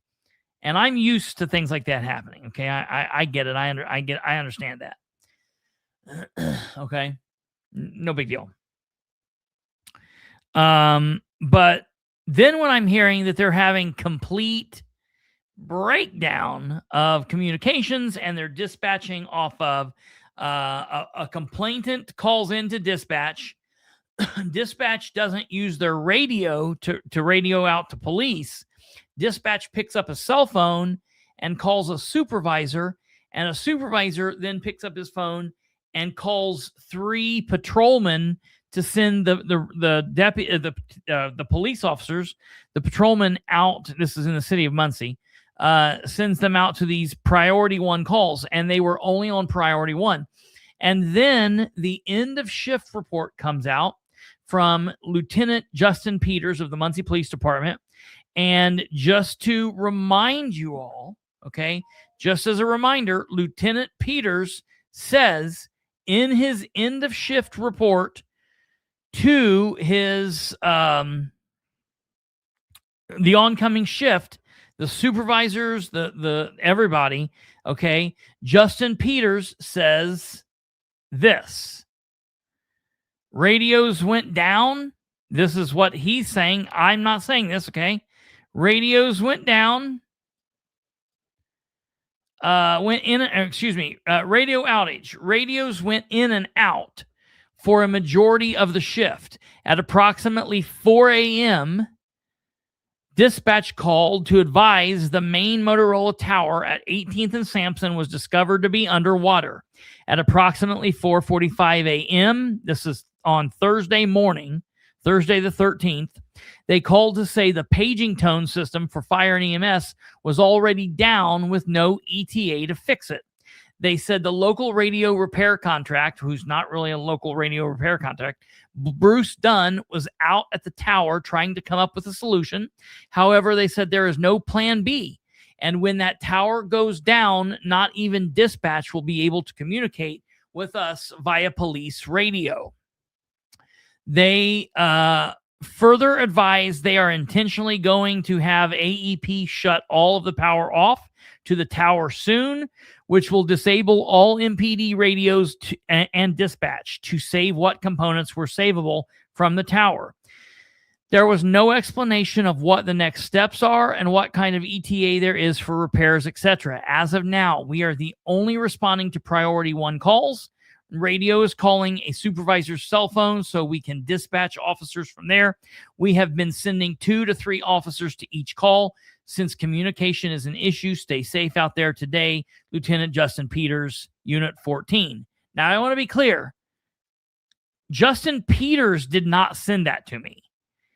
He did not send that to me. I don't specifically have an issue with Justin, okay? I just don't have an issue with him.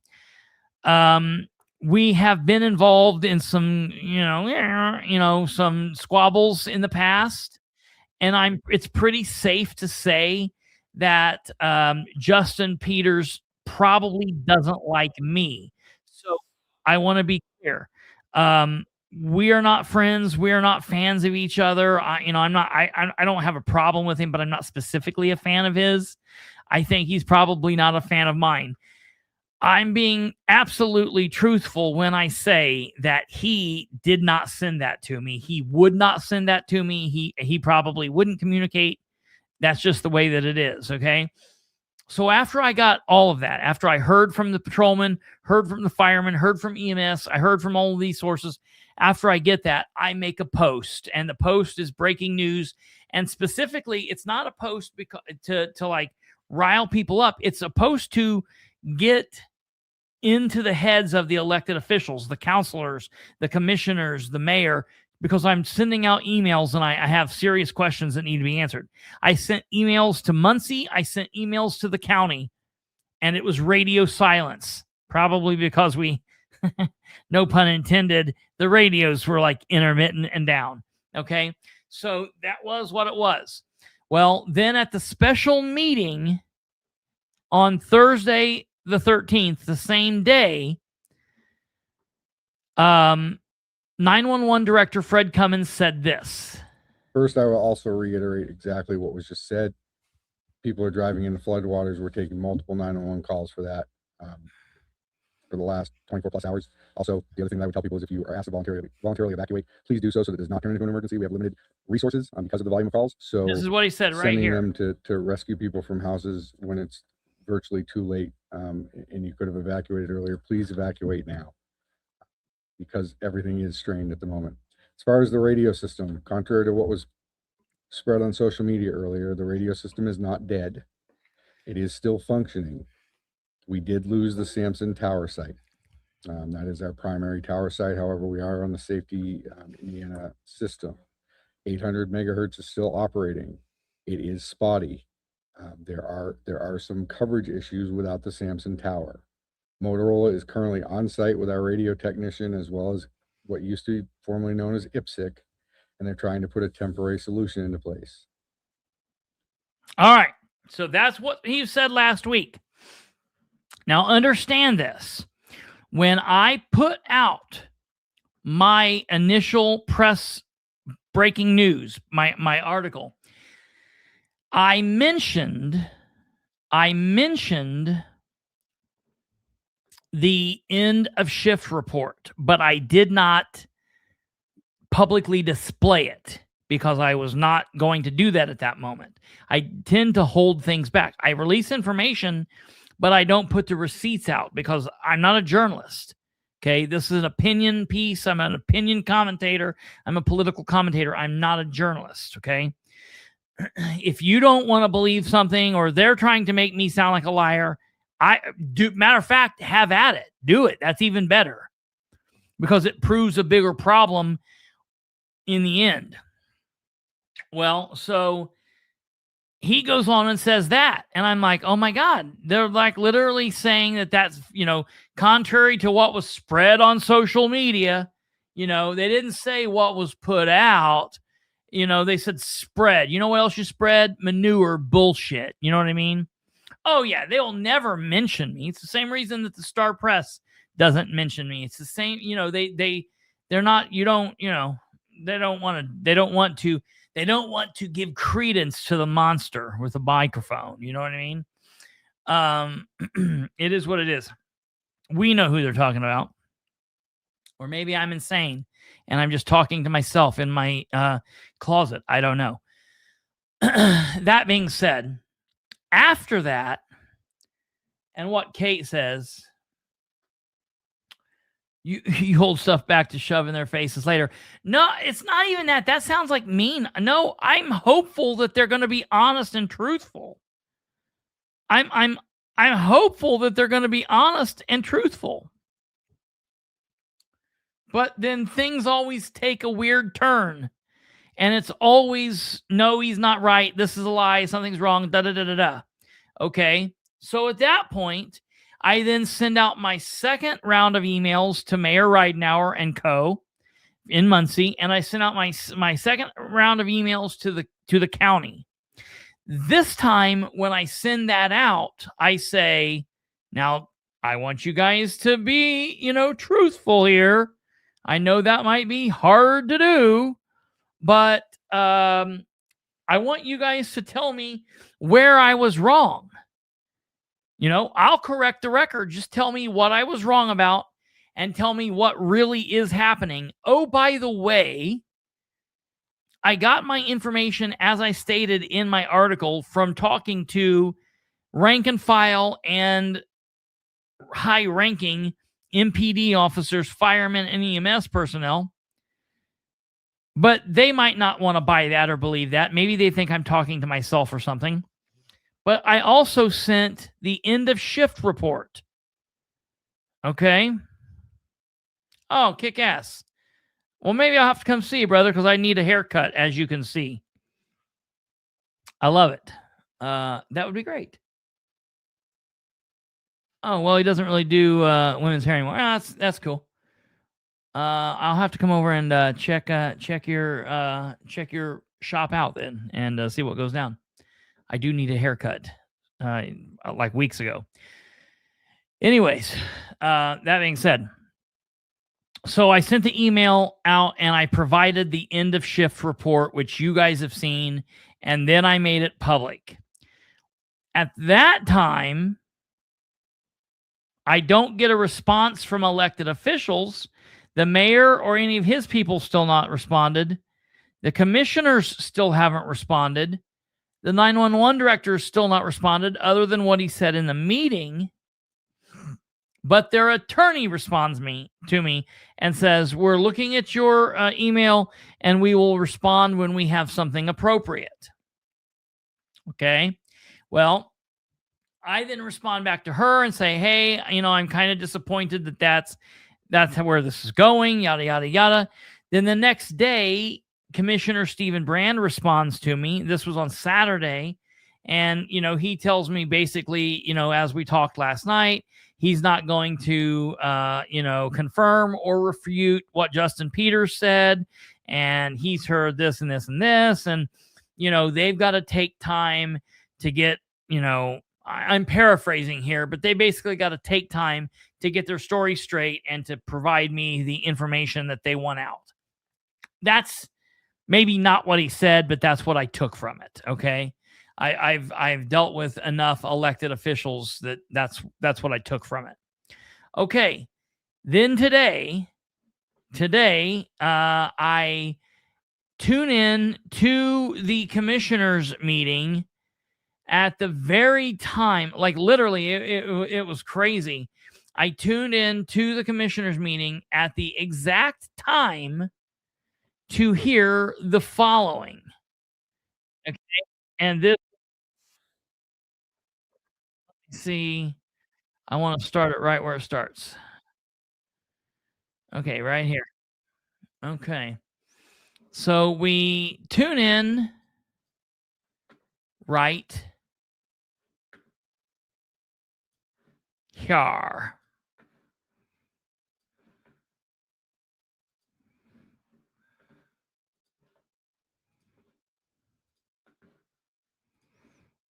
Was flooded during this flood also, and so it's had damage. I would like Director Cummings just to give us an update on that situation too, please. So when I spoke to you at the emergency meeting last week, I didn't have a full grasp of what we were dealing with. It was very early in its infancy.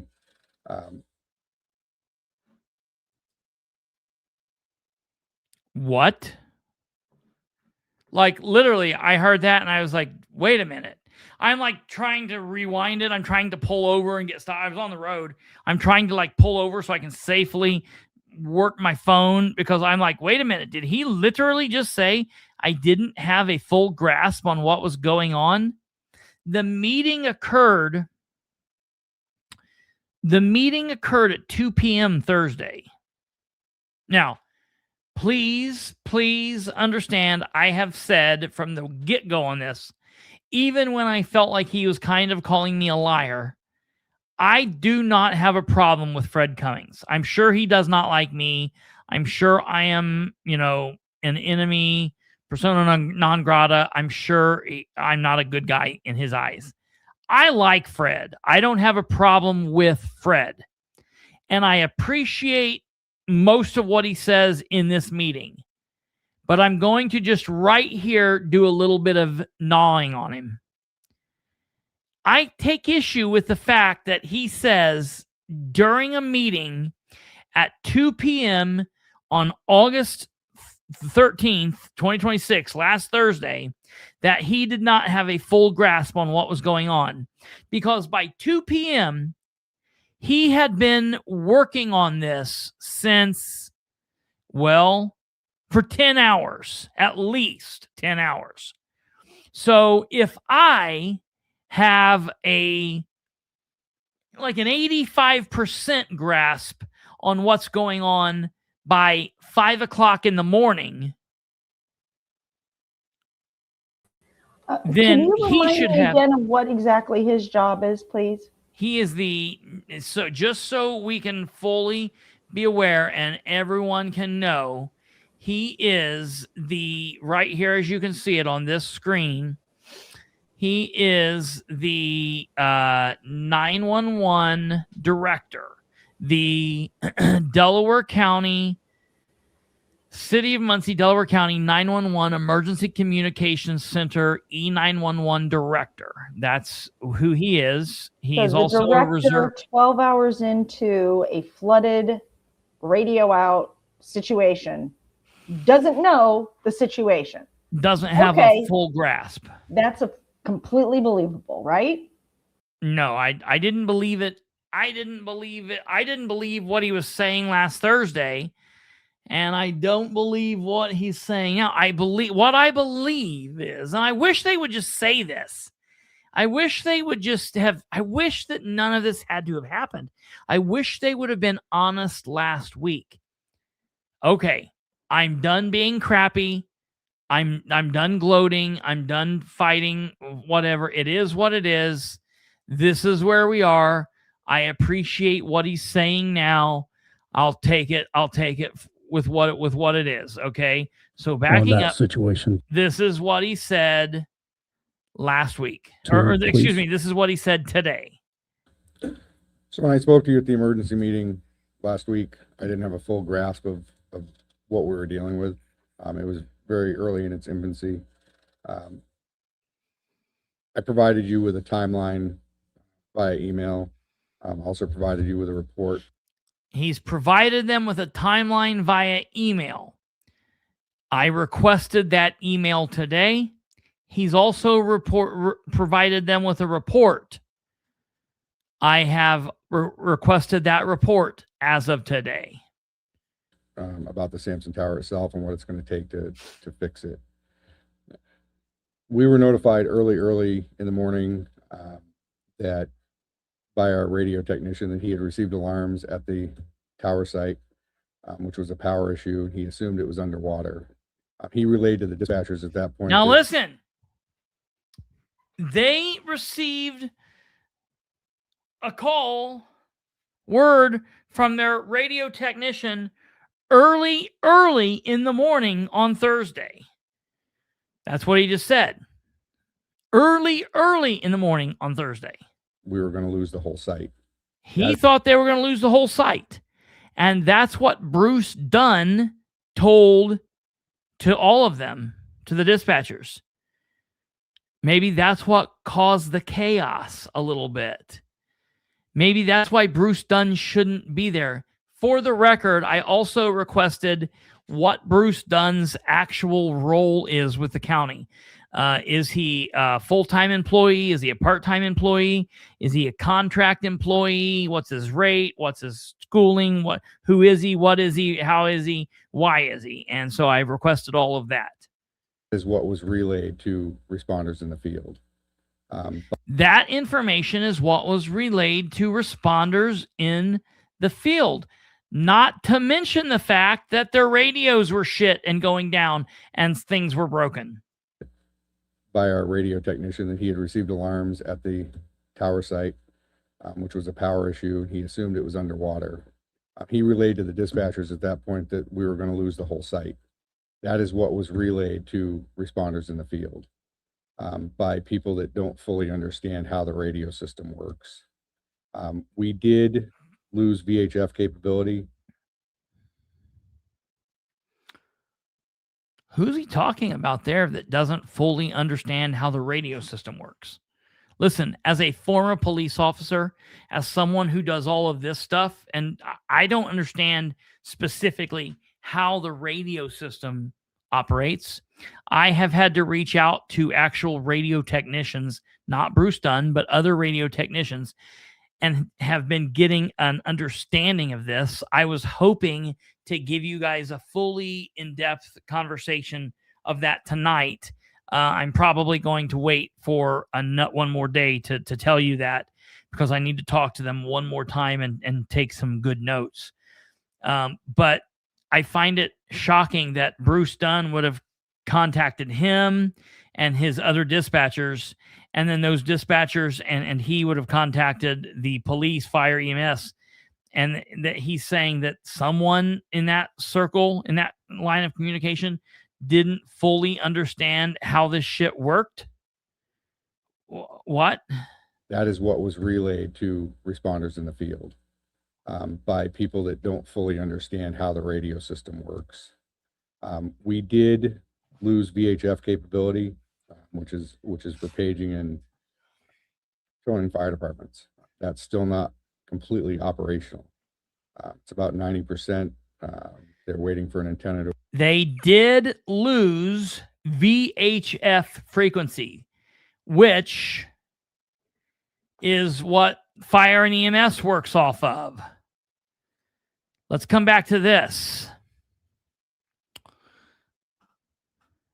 At approximately 4:45 a.m., dispatch, called to say the paging tone system for fire and EMS was already down with no ETA to fix it. You notice he didn't say VHF is down. Okay. Maybe Lieutenant Peters knows what VHF is. That's one of the only things I knew when I was in law enforcement about radios. I knew some frequencies were VHF. I knew some frequencies were 800.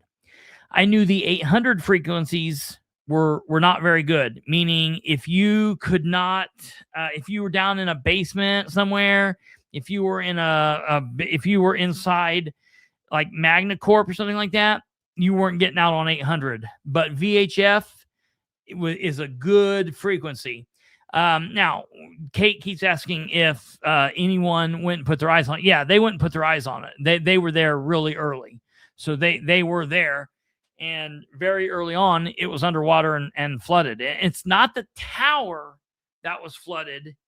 It's the room next to the tower that is flooded. That's what I need people to understand, because I still keep getting idiots that say to me, how is the whole tower underwater? I don't understand. The whole tower was underwater? No, the whole tower was not underwater. That's nuts. It's that I'm going to show you right here. I'm going to show you like this. This is probably the easiest way to show you guys. Okay, so here is Muncie from above. Okay, this is the city of Muncie. We're coming in and we're going to be on Muncie's southwest side. This is also known as Shedtown. Okay. Here is the radio tower in question. This is the radio tower. Here's Buck Creek. You can see how close Buck Creek is to the radio tower. It's, a couple 100 yards. This has been a floodplain forever. This has been a floodplain forever. Now, it's never flooded like this. This was a 100-year flood. Okay. The tower here was not underwater. It's this building that's located at 2550 South Sampson. And it's so crazy. Okay. Because here's 18th and Sampson. So it's got this Sampson address. That's really crazy. We're going to see if we can get a street view of it. Okay, I bet that's as far back as we go. Oh man. Holy crap. I didn't know they went back here. That's crazy. Okay, here is what we're looking at, folks. This was the building that was underwater. Okay? And when I say underwater, I want to say like probably the water was like up to here. Okay? Which means for all of the electronical shit that was on the floor was all out of luck, okay? It's not the tower, as we can see, that's way up in the air. Honestly, if you are someone that contacted me and asked about this, I don't know how you survive a day. It honestly scary. Okay, let's continue. To arrive, they did get equipment moved up to the Delta site the end of last week and this weekend, so that should be up shortly. Yes, Kate. We did not have a redundant backup for the VHF system. They did not have a redundant backup? That almost looks like, however, they said there is no plan B. Kind of looks like Justin Peters is being vindicated, and I love that for Justin Peters. So on the 800 system, which is where the majority of Muncie PD, the Sheriff's Department, and fire departments communicate, that has a redundancy built into it where it switches to other towers in the system. It does. Currently. It does. Now, that is where last night, ladies and gentlemen, I was telling you there's like 90 some other towers in the state of Indiana. And like, so for example, if Sampson goes down, Muncie's shit maybe pings from Anderson or Hartford City. Well, if there's so many people on Anderson, because Anderson is also a police department the size of Muncie's, and they've got shit going on. Like, let's say for the sake of argument that it didn't just happen to be flooding in Muncie. Let's say it was also flooding in Anderson, and they too were having some crazy shit going on. Those many people keying up at once, you're going to get a bunch of bleep bloops on there and not be able to get out, okay? The 800 system never went down. It operated as it should. We are experiencing. Now, this is where I don't know what he's saying here, because if we look at Justin Peters, that's not what Justin Peters is saying. Now, I think that this might be like a Sproles deal. Like we might be playing semantics here, meaning the tower goes down. So the 800, how it's supposed to work is if that happens, it bumps us to Anderson. And maybe that's the way that it's intended to work. But that doesn't mean that it actually works for the boots on the ground. You get it? You get where I'm coming at? It may be operating as it should, but I bet it was overloaded. Maybe, while it was sending us to Hartford City or to Modoc, okay? Maybe that's the case. But it maybe was causing issues. Because listen, Justin Peters is saying they were dispatching off of cell phones and they were only answering priority 1 calls. Yeah, I don't know. Some intermittent problems with portable coverage. We don't have the same portable radio coverage now without the Samson Tower. That should be dramatically improved when the Delta Tower is brought online, which is in process right now. The Delta Tower. Mobile radio. Okay. Just to give you guys an understanding of what the Delta Tower is, we're going to pull out of Samson. We're going to come up here north of Delaware County and show you right up here where 28 is, where Delta High School is. And we're going to look right here, and we're going to notice that there is a tower right up here somewhere.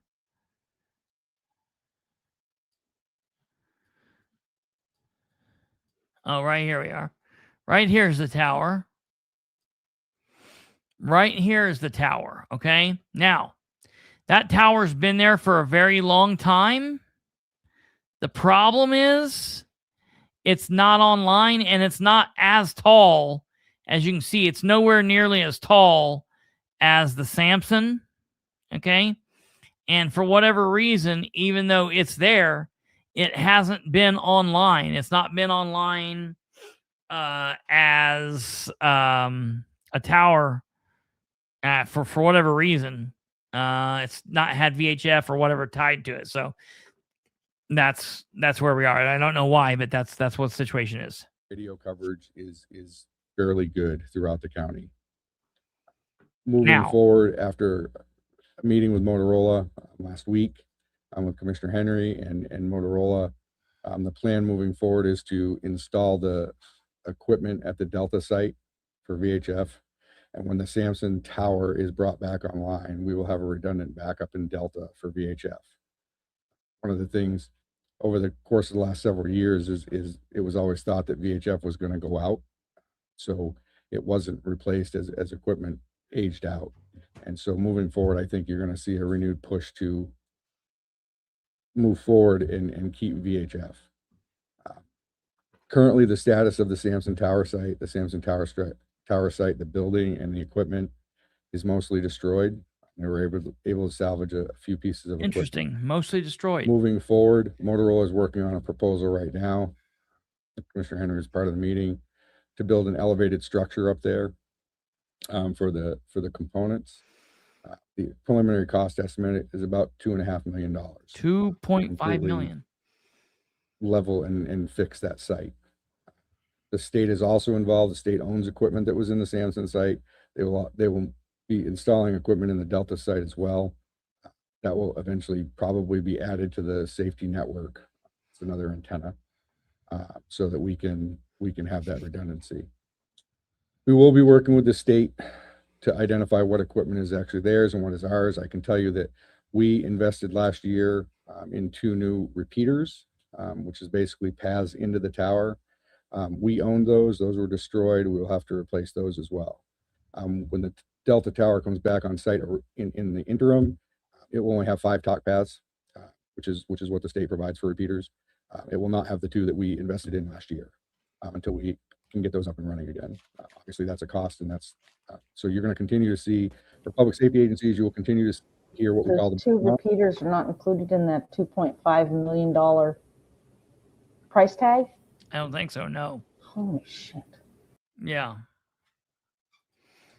Because right now, as it stands, we are competing with everybody else in the system. The Samson Tower was one of the busiest towers in the entire state system. And so... Hear that? Hear that? Samson, as it stood on my birthday, July 26th, and the year before that, and the year before that, and a week ago before the flood, was one of the busiest in the state. So when a tower that's one of the busiest in the state goes down, then that all floods everywhere else. Once the Delta site comes online, that will become one of the busiest towers as well because of its geographic location. So this is going to be a long and complex process. We're hoping to have the VHF stuff back up in the next couple of days. Thank you. When the equipment arrives. And then we have to move forward with actually rebuilding the Sampson Tower and getting all the equipment back up there that we need to operate.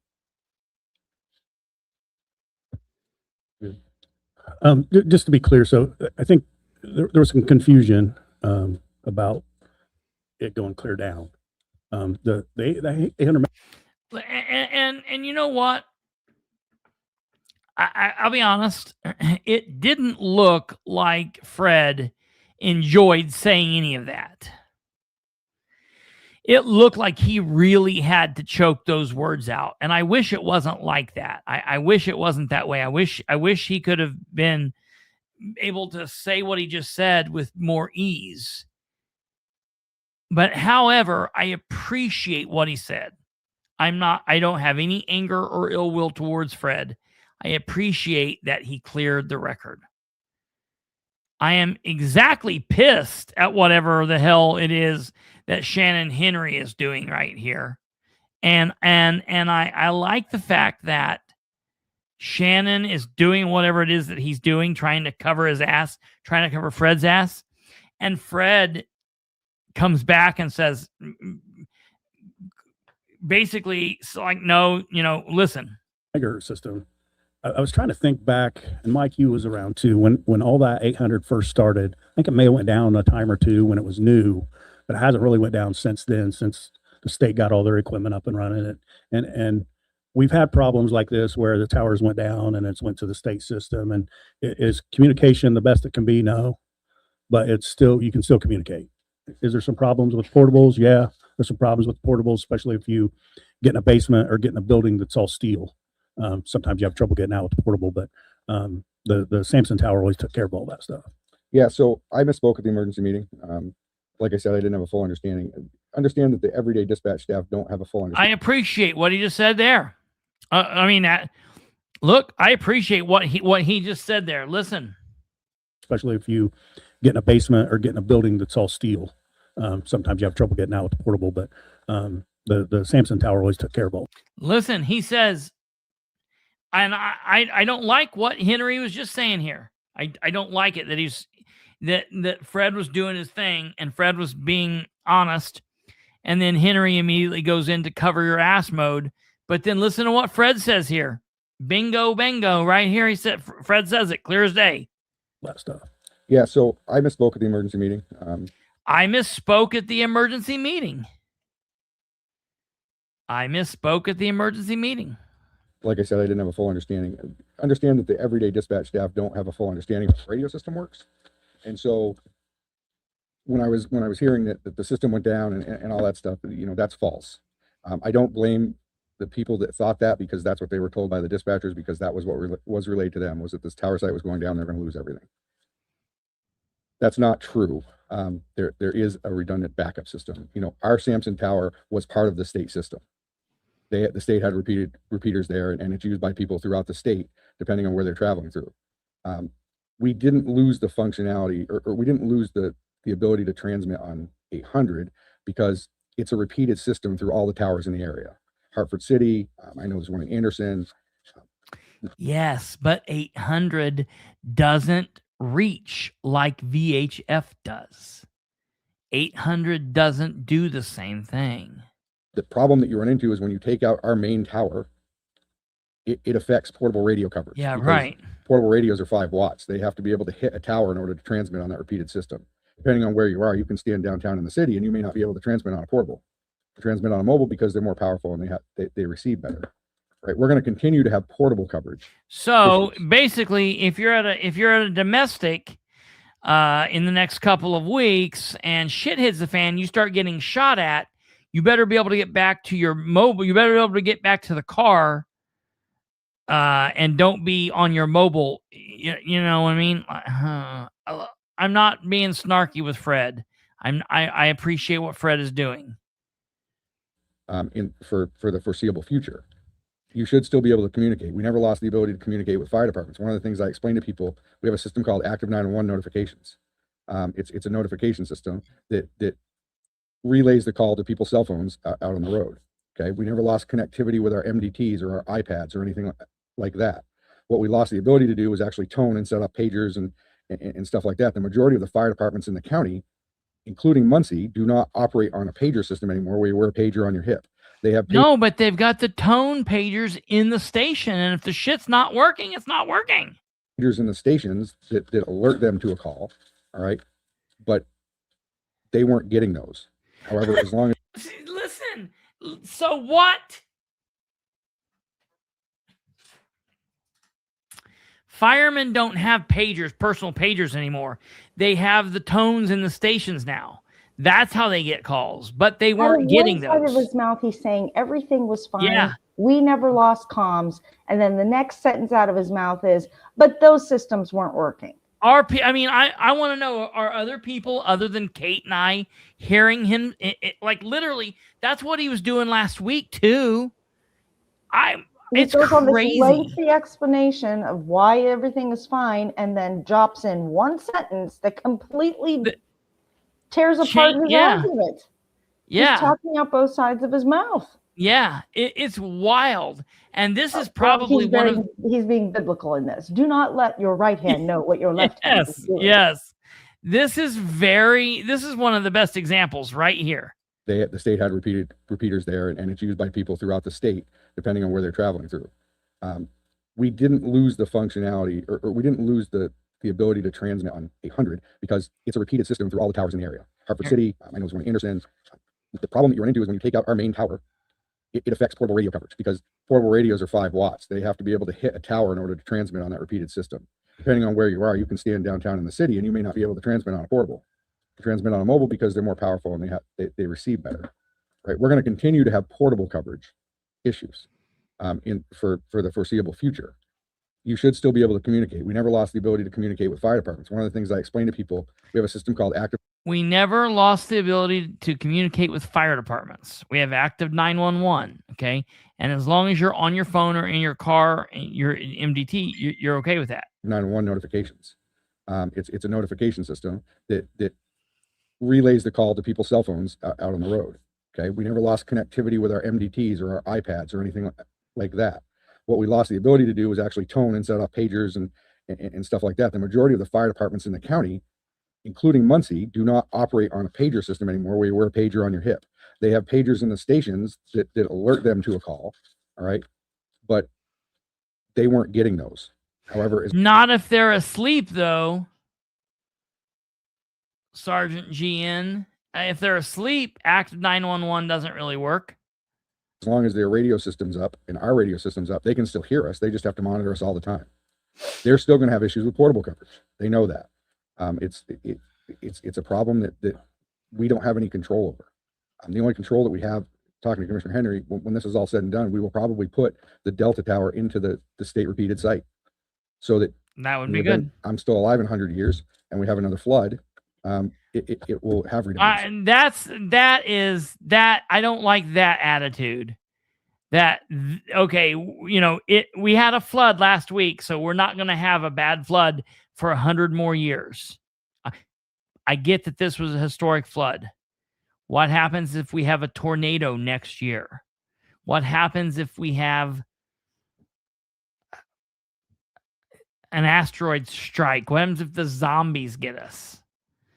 The biggest thing that people don't understand, and this is a conversation that we had the other day, that tower site's been there for decades. It's never been an issue, right? Nobody ever thought it would be an issue because of where it was and how it was located. Unfortunately, there's a lot of stuff that's happened in the community the last few days that nobody ever thought would happen. We're the victim of that as well, right? So moving forward, we can create a full redundancy plan, but it's going to cost millions and millions of dollars. That was what I put into the report that I gave you guys. There's always vulnerabilities in the system. Now, what he just said there, millions and millions of dollars, does not sound like 2.5 million. Millions and millions sound a lot more than 2.5 million. And unfortunately, it takes decades sometimes to figure them out.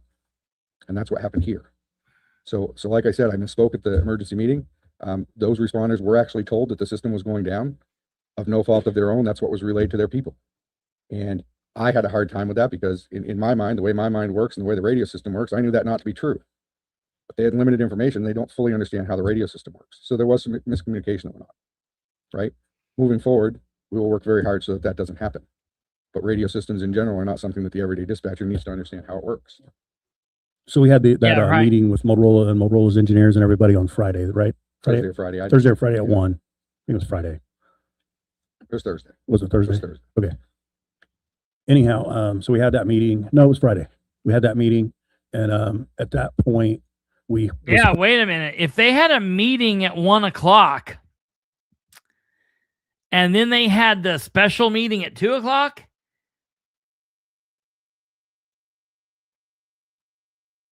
the fact that he said he didn't know anything really bothers me. It works no different than a pager in the station. It's how we get all of our fire and EMS calls if we're asleep or not.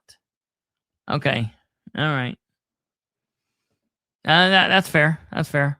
I'm not a fireman or EMS. Never done all that. Hoping the paging system was going to get up later that evening, Friday evening. And that didn't happen. There was some other issues hooking up that Delta tower. So that didn't happen. As part of that paging system, the storm sirens currently are not operational. They're not operational. So our storm sirens are not operational. Like we may be able to, he may be able to fix some of those that were closer, but that never happened either. So right now the storm sirens aren't operational. So make sure you have an app on your phone or a weather radio or some other way to let you know that in the event we get severe weather, which we're not supposed to in the next couple of days. But everyone as soon as the equipment's here and the antenna's here to put on the Delta tower, the VHF system will back up. The sirens will be able to operational. Yes. Again, that should happen this week. Yes, it should. Yes. Thanks for the update, and we know that spring will be here, so we have to build something very sturdy, because we know that this weather is changing. Well, this is when it's going to come down, as we talked about. This is when it's going to come down to our federal partners, the Congresswoman, the President's office, FEMA, and to some degree the state, because the state has some play in this as well. We can't let the Sampson Tower be down for the next year. This is something that we have to move forward with. I spoke to Commissioner Henry. I agree. We've authorized $45,000 cost for this VHF thing. Figure out how to pay for it later, but we have to get that system back up and running, not only for the fire department, tornado sirens and everything else, but we need to identify how we're gonna do this, because it's something that has to happen and fairly quickly. And the other thing that keeps coming up with that is insurance. So we need to, and I think our insurance company's already. Have you talked to them? I have, and they verified that asset is covered in some limited liability by the plan, and we have a call with them later this week to talk about a couple things, including that. Yeah. Okay, I will keep you updated. If you have any questions about the stuff I sent you on Saturday, just reach out and let me know. But that should give you a full synopsis of what happened. Thank you. Thanks for all your work. Yep. So that was that. That was interesting. That was interesting little situation there. I appreciate everything that he said. I appreciate the honesty. I appreciate that he came clean. And I mean, I don't want to say like came clean like he did anything wrong. He was just, look, I know he was under a lot of stress, and I'll give him the benefit of the doubt. And I appreciate what he said. That's all I got to say. Yeah, it is what it is. The main thing that we have to understand is the original field reports from the police, fire, EMS, they were not invented. The technical conclusion that the entire 800 system would go down may have been wrong in and of itself, but responders were genuinely told that was what was happening. Meanwhile, real failures did occur everywhere in the system, and it caused a lot of issues. Cummings said that he misspoke. He said it multiple times. It is what it is. What's now confirmed to have failed or been damaged? Well, the Sampson Avenue Tower control building flooded, and he said that it suffered major damages, mostly destroyed is what he said. He said that the building and much of the equipment at the Sampson site are mostly destroyed. Those are his words. VHF capability was lost. The system is used for paging, calling fire departments. It's also a big deal. It's a fire. It's the severe storm, thunderstorm, severe storm, tornado watch warning sirens. That's down. That works off the VHF frequencies. As of Monday morning, the VHF was still not completely operational. Cummings said he estimated at roughly 90%. There was no redundant backup for the VHF system at the time of the flood. The tone-out functionality for the fire station was affected. 2 county-owned repeaters purchased last year were destroyed. That's bad. That sucks. Portable radio coverage remains degraded, and that's bad because that's what really matters. A key statement to understand here is that the 800 system never, I guess, technically went down, but that does not mean that there were no communications emergencies. Obviously, there were. The police said that there were. The police went, at one point, the police were answering, and I don't know if they still are because I can't get anybody from the city of Muncie to respond. Now, I do have some sources from the police department that are obviously speaking to me, but I'm being very guarded because I'm being told that there is an absolute witch hunt for who leaked the information to me. That they are going way far and wide. I don't know if they're going as far as looking at people's phones or asking for their phones or what they're doing. The sources that contact me, they know how to contact me. I'll say it because you can't find it because it all goes away. We talk on Signal and a lot of other apps like that. So I'm protected. I will never release a source's information. My contacts, my sources know that, I'm ride or die, so they've got nothing to worry about. We go through a lot of precautions. I will tell you the document that you're looking at, and I do want to be clear about this. Because I don't want you guys to feel like I'm lying, and I haven't said this, but this is a good opportunity for me to say that. This document that you are looking at is the end of shift report from Muncie Police Department. This is not what that document looks like. So when I got the actual document, I take the document, I copy and paste the words into Google Docs. I take Google Docs and I download it. I then put Google Docs into AI. And specifically, I took that and I said, make this look like an email. And then I told it what to put on the top and told it to put that line. So while this might look similar to what their end of shift report looks like, it's not the same font, it's not the same layout, and things are different. What I will tell you is word for word, spelling error, grammatical error, screw up, whatever, it's all there. I change nothing. I change nothing other than how the document looks.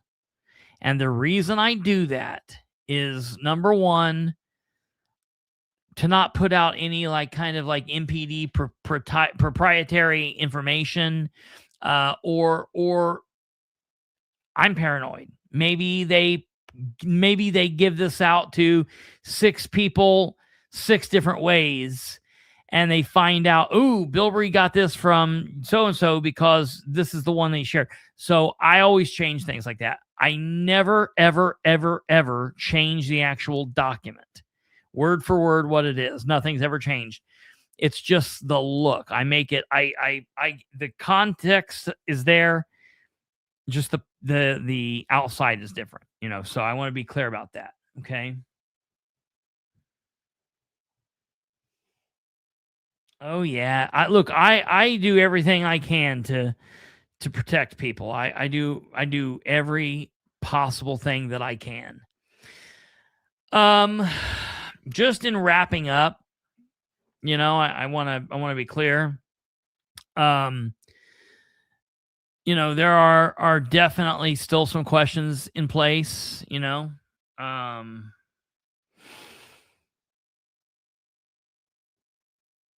we need to work on a plan B. I know that it costs a lot of money, and I'm not looking forward to spending a lot of money.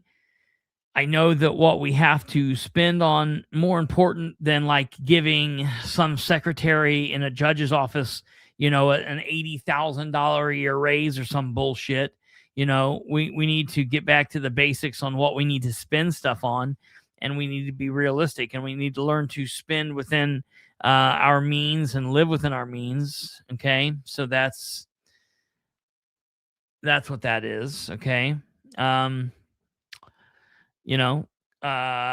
Cummins also spoke to the fact that there was a communication problem, and he's going to work to make sure that doesn't happen. I appreciate that. The other thing they could do is they could work on being more transparent. If they would have reached out and talked to me, you know what? I actually have sources in some government offices. I have it in the governor's office. I've got it in the Indiana Department of Administration, the DOA office. I used to talk to Luke Britt that way, but Luke Britt's gone. I've got it in police agencies all over, the state police, people in the mayor's office, all over, that will actually pick up the phone and communicate with me before something happens. And they will give me information. There's nothing that says Fred and I can't get to that point. He might not be like a source specifically, but if he would pick up I can pick up the phone and contact the sheriff of Randolph County anytime that I want. And he calls me frequently and will tell me stuff ahead of time, because he knows that it's easier to work with me than to work against me, and it's easier for me to work with him than against him. That doesn't mean I'm not going to call him out or I don't question him. I absolutely do, but it's easier to be transparent from the front. 2.5 million, possibly a lot more. It's really crazy. I have no idea if they've tested the water or not. I'm willing to say no.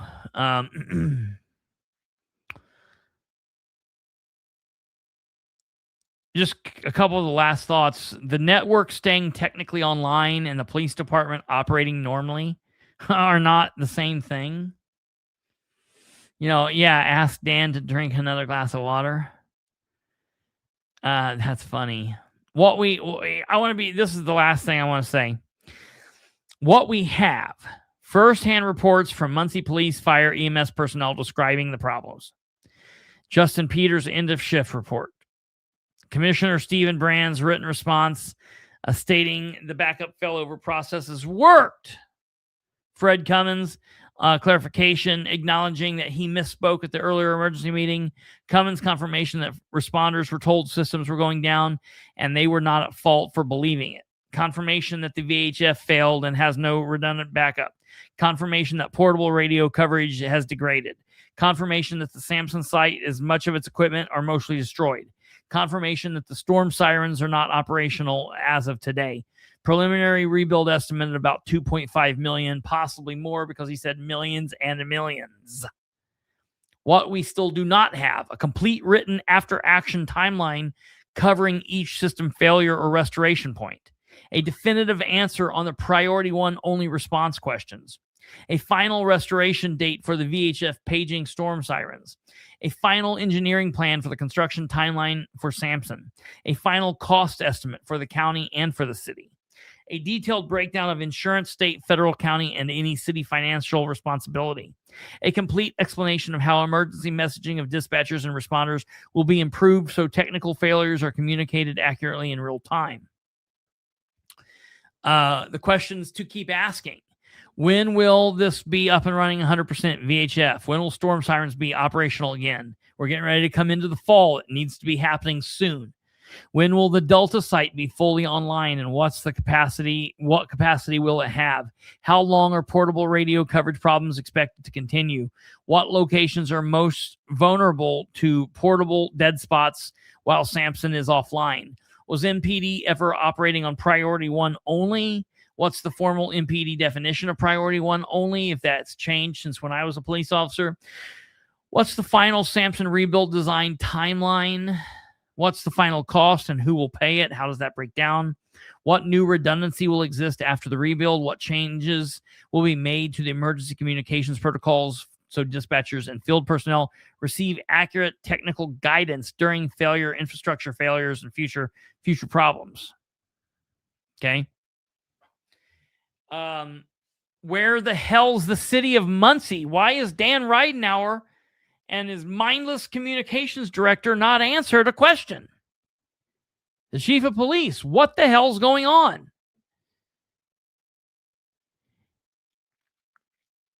The 800 redundancy appears to have done something very important. It prevented the loss of one flooded tower from becoming a complete countywide radio blackout, I guess. That's great. I appreciate him for being honest, but I mean, that's scary. If we had that simple thing happening, that one thing, that hair standing in the way of complete total breakdown, that does not erase everything that we've learned. VHF paging failed. That's bad. All this stuff is really bad. First responders were generally told that the system was going down. Fred says that they were not at fault. The goal should now not be to score points over who used perfect technical terminology during the first hours of a historic disaster. It should be, what are we doing moving forward? We will continue asking these questions, and when officials provide answers, we will put those answers on the record. Today did not prove that nothing happened. It showed exactly where the original information was technically wrong, exactly where real failures occurred, and exactly where redundancy did and did not exist. And I think we're going to continue doing a good job. We've done a good thing here, and we will continue doing that good job. And I want to thank all of you for helping to get this information out, for bringing information to my attention. And the very last thing that I want to tell everybody, specifically in the Muncie, Delaware County area, there is a site on Facebook. I don't know who runs it. I don't know what it is. I don't know if it's AI or what, but it's called the Delaware County Police Scanner. Okay. It's got 43,000 members on the page. This page routinely puts out wild ass calls. Frequently, it talks about there being murders. If there were to be a murder in the city of Muncie, every time this thing said there was a dead body and a murder found, we would be a higher murder capital than like Indianapolis. Today, it said that there was, today it says 1300 block West North Street, fight with possibly 50 people involved with injuries. I just don't know if I believe that. I don't think that that's, it might be. 50, someone said 50 people seems like a mass casualty situation. I highly doubt that's the case, or something of that magnitude would be national news. I want everybody to be aware, because here's the deal. I start getting inundated with these people sending me messages of this. If you're getting something from dispatch traffic and you hear it from Citizen's Ear or Broadcastify, or you're listening to a scanner, it's coming on dispatch, it's probably true. If it's something that pops up in Muncie breaking news, a lot of times it'll say Muncie, Delaware County. You'll open it up and then it'll be something from Ohio, or it'll say Delaware County and it'll be from, Delaware County, Virginia, or something like that. Or just this AI slop. Just be very careful buying in to that. It's the same AI that Flock uses. How could it go wrong? Just be very careful, especially when you spread that stuff out. I don't care that you send it to me, and a lot of times people send it to me and they want to know if it's true, and I'm able to ease people's fears. I just want people to know there are places that you can go to find out real information. If you want to listen to the scanner, go to Broadcastify. Get a scanner app, or go buy a real scanner, or go to the Citizen's Ear for Muncie on YouTube, and you can hear real-time, real live police, fire, EMS dispatch. But when you're looking to AI slop, you just got to be real careful. All right, you guys have a great night. God bless each and every one of you. Sleep tight. Hit the like button before you leave, and we will see you guys tomorrow. Episode 719. Take care. Good night. Goodbye.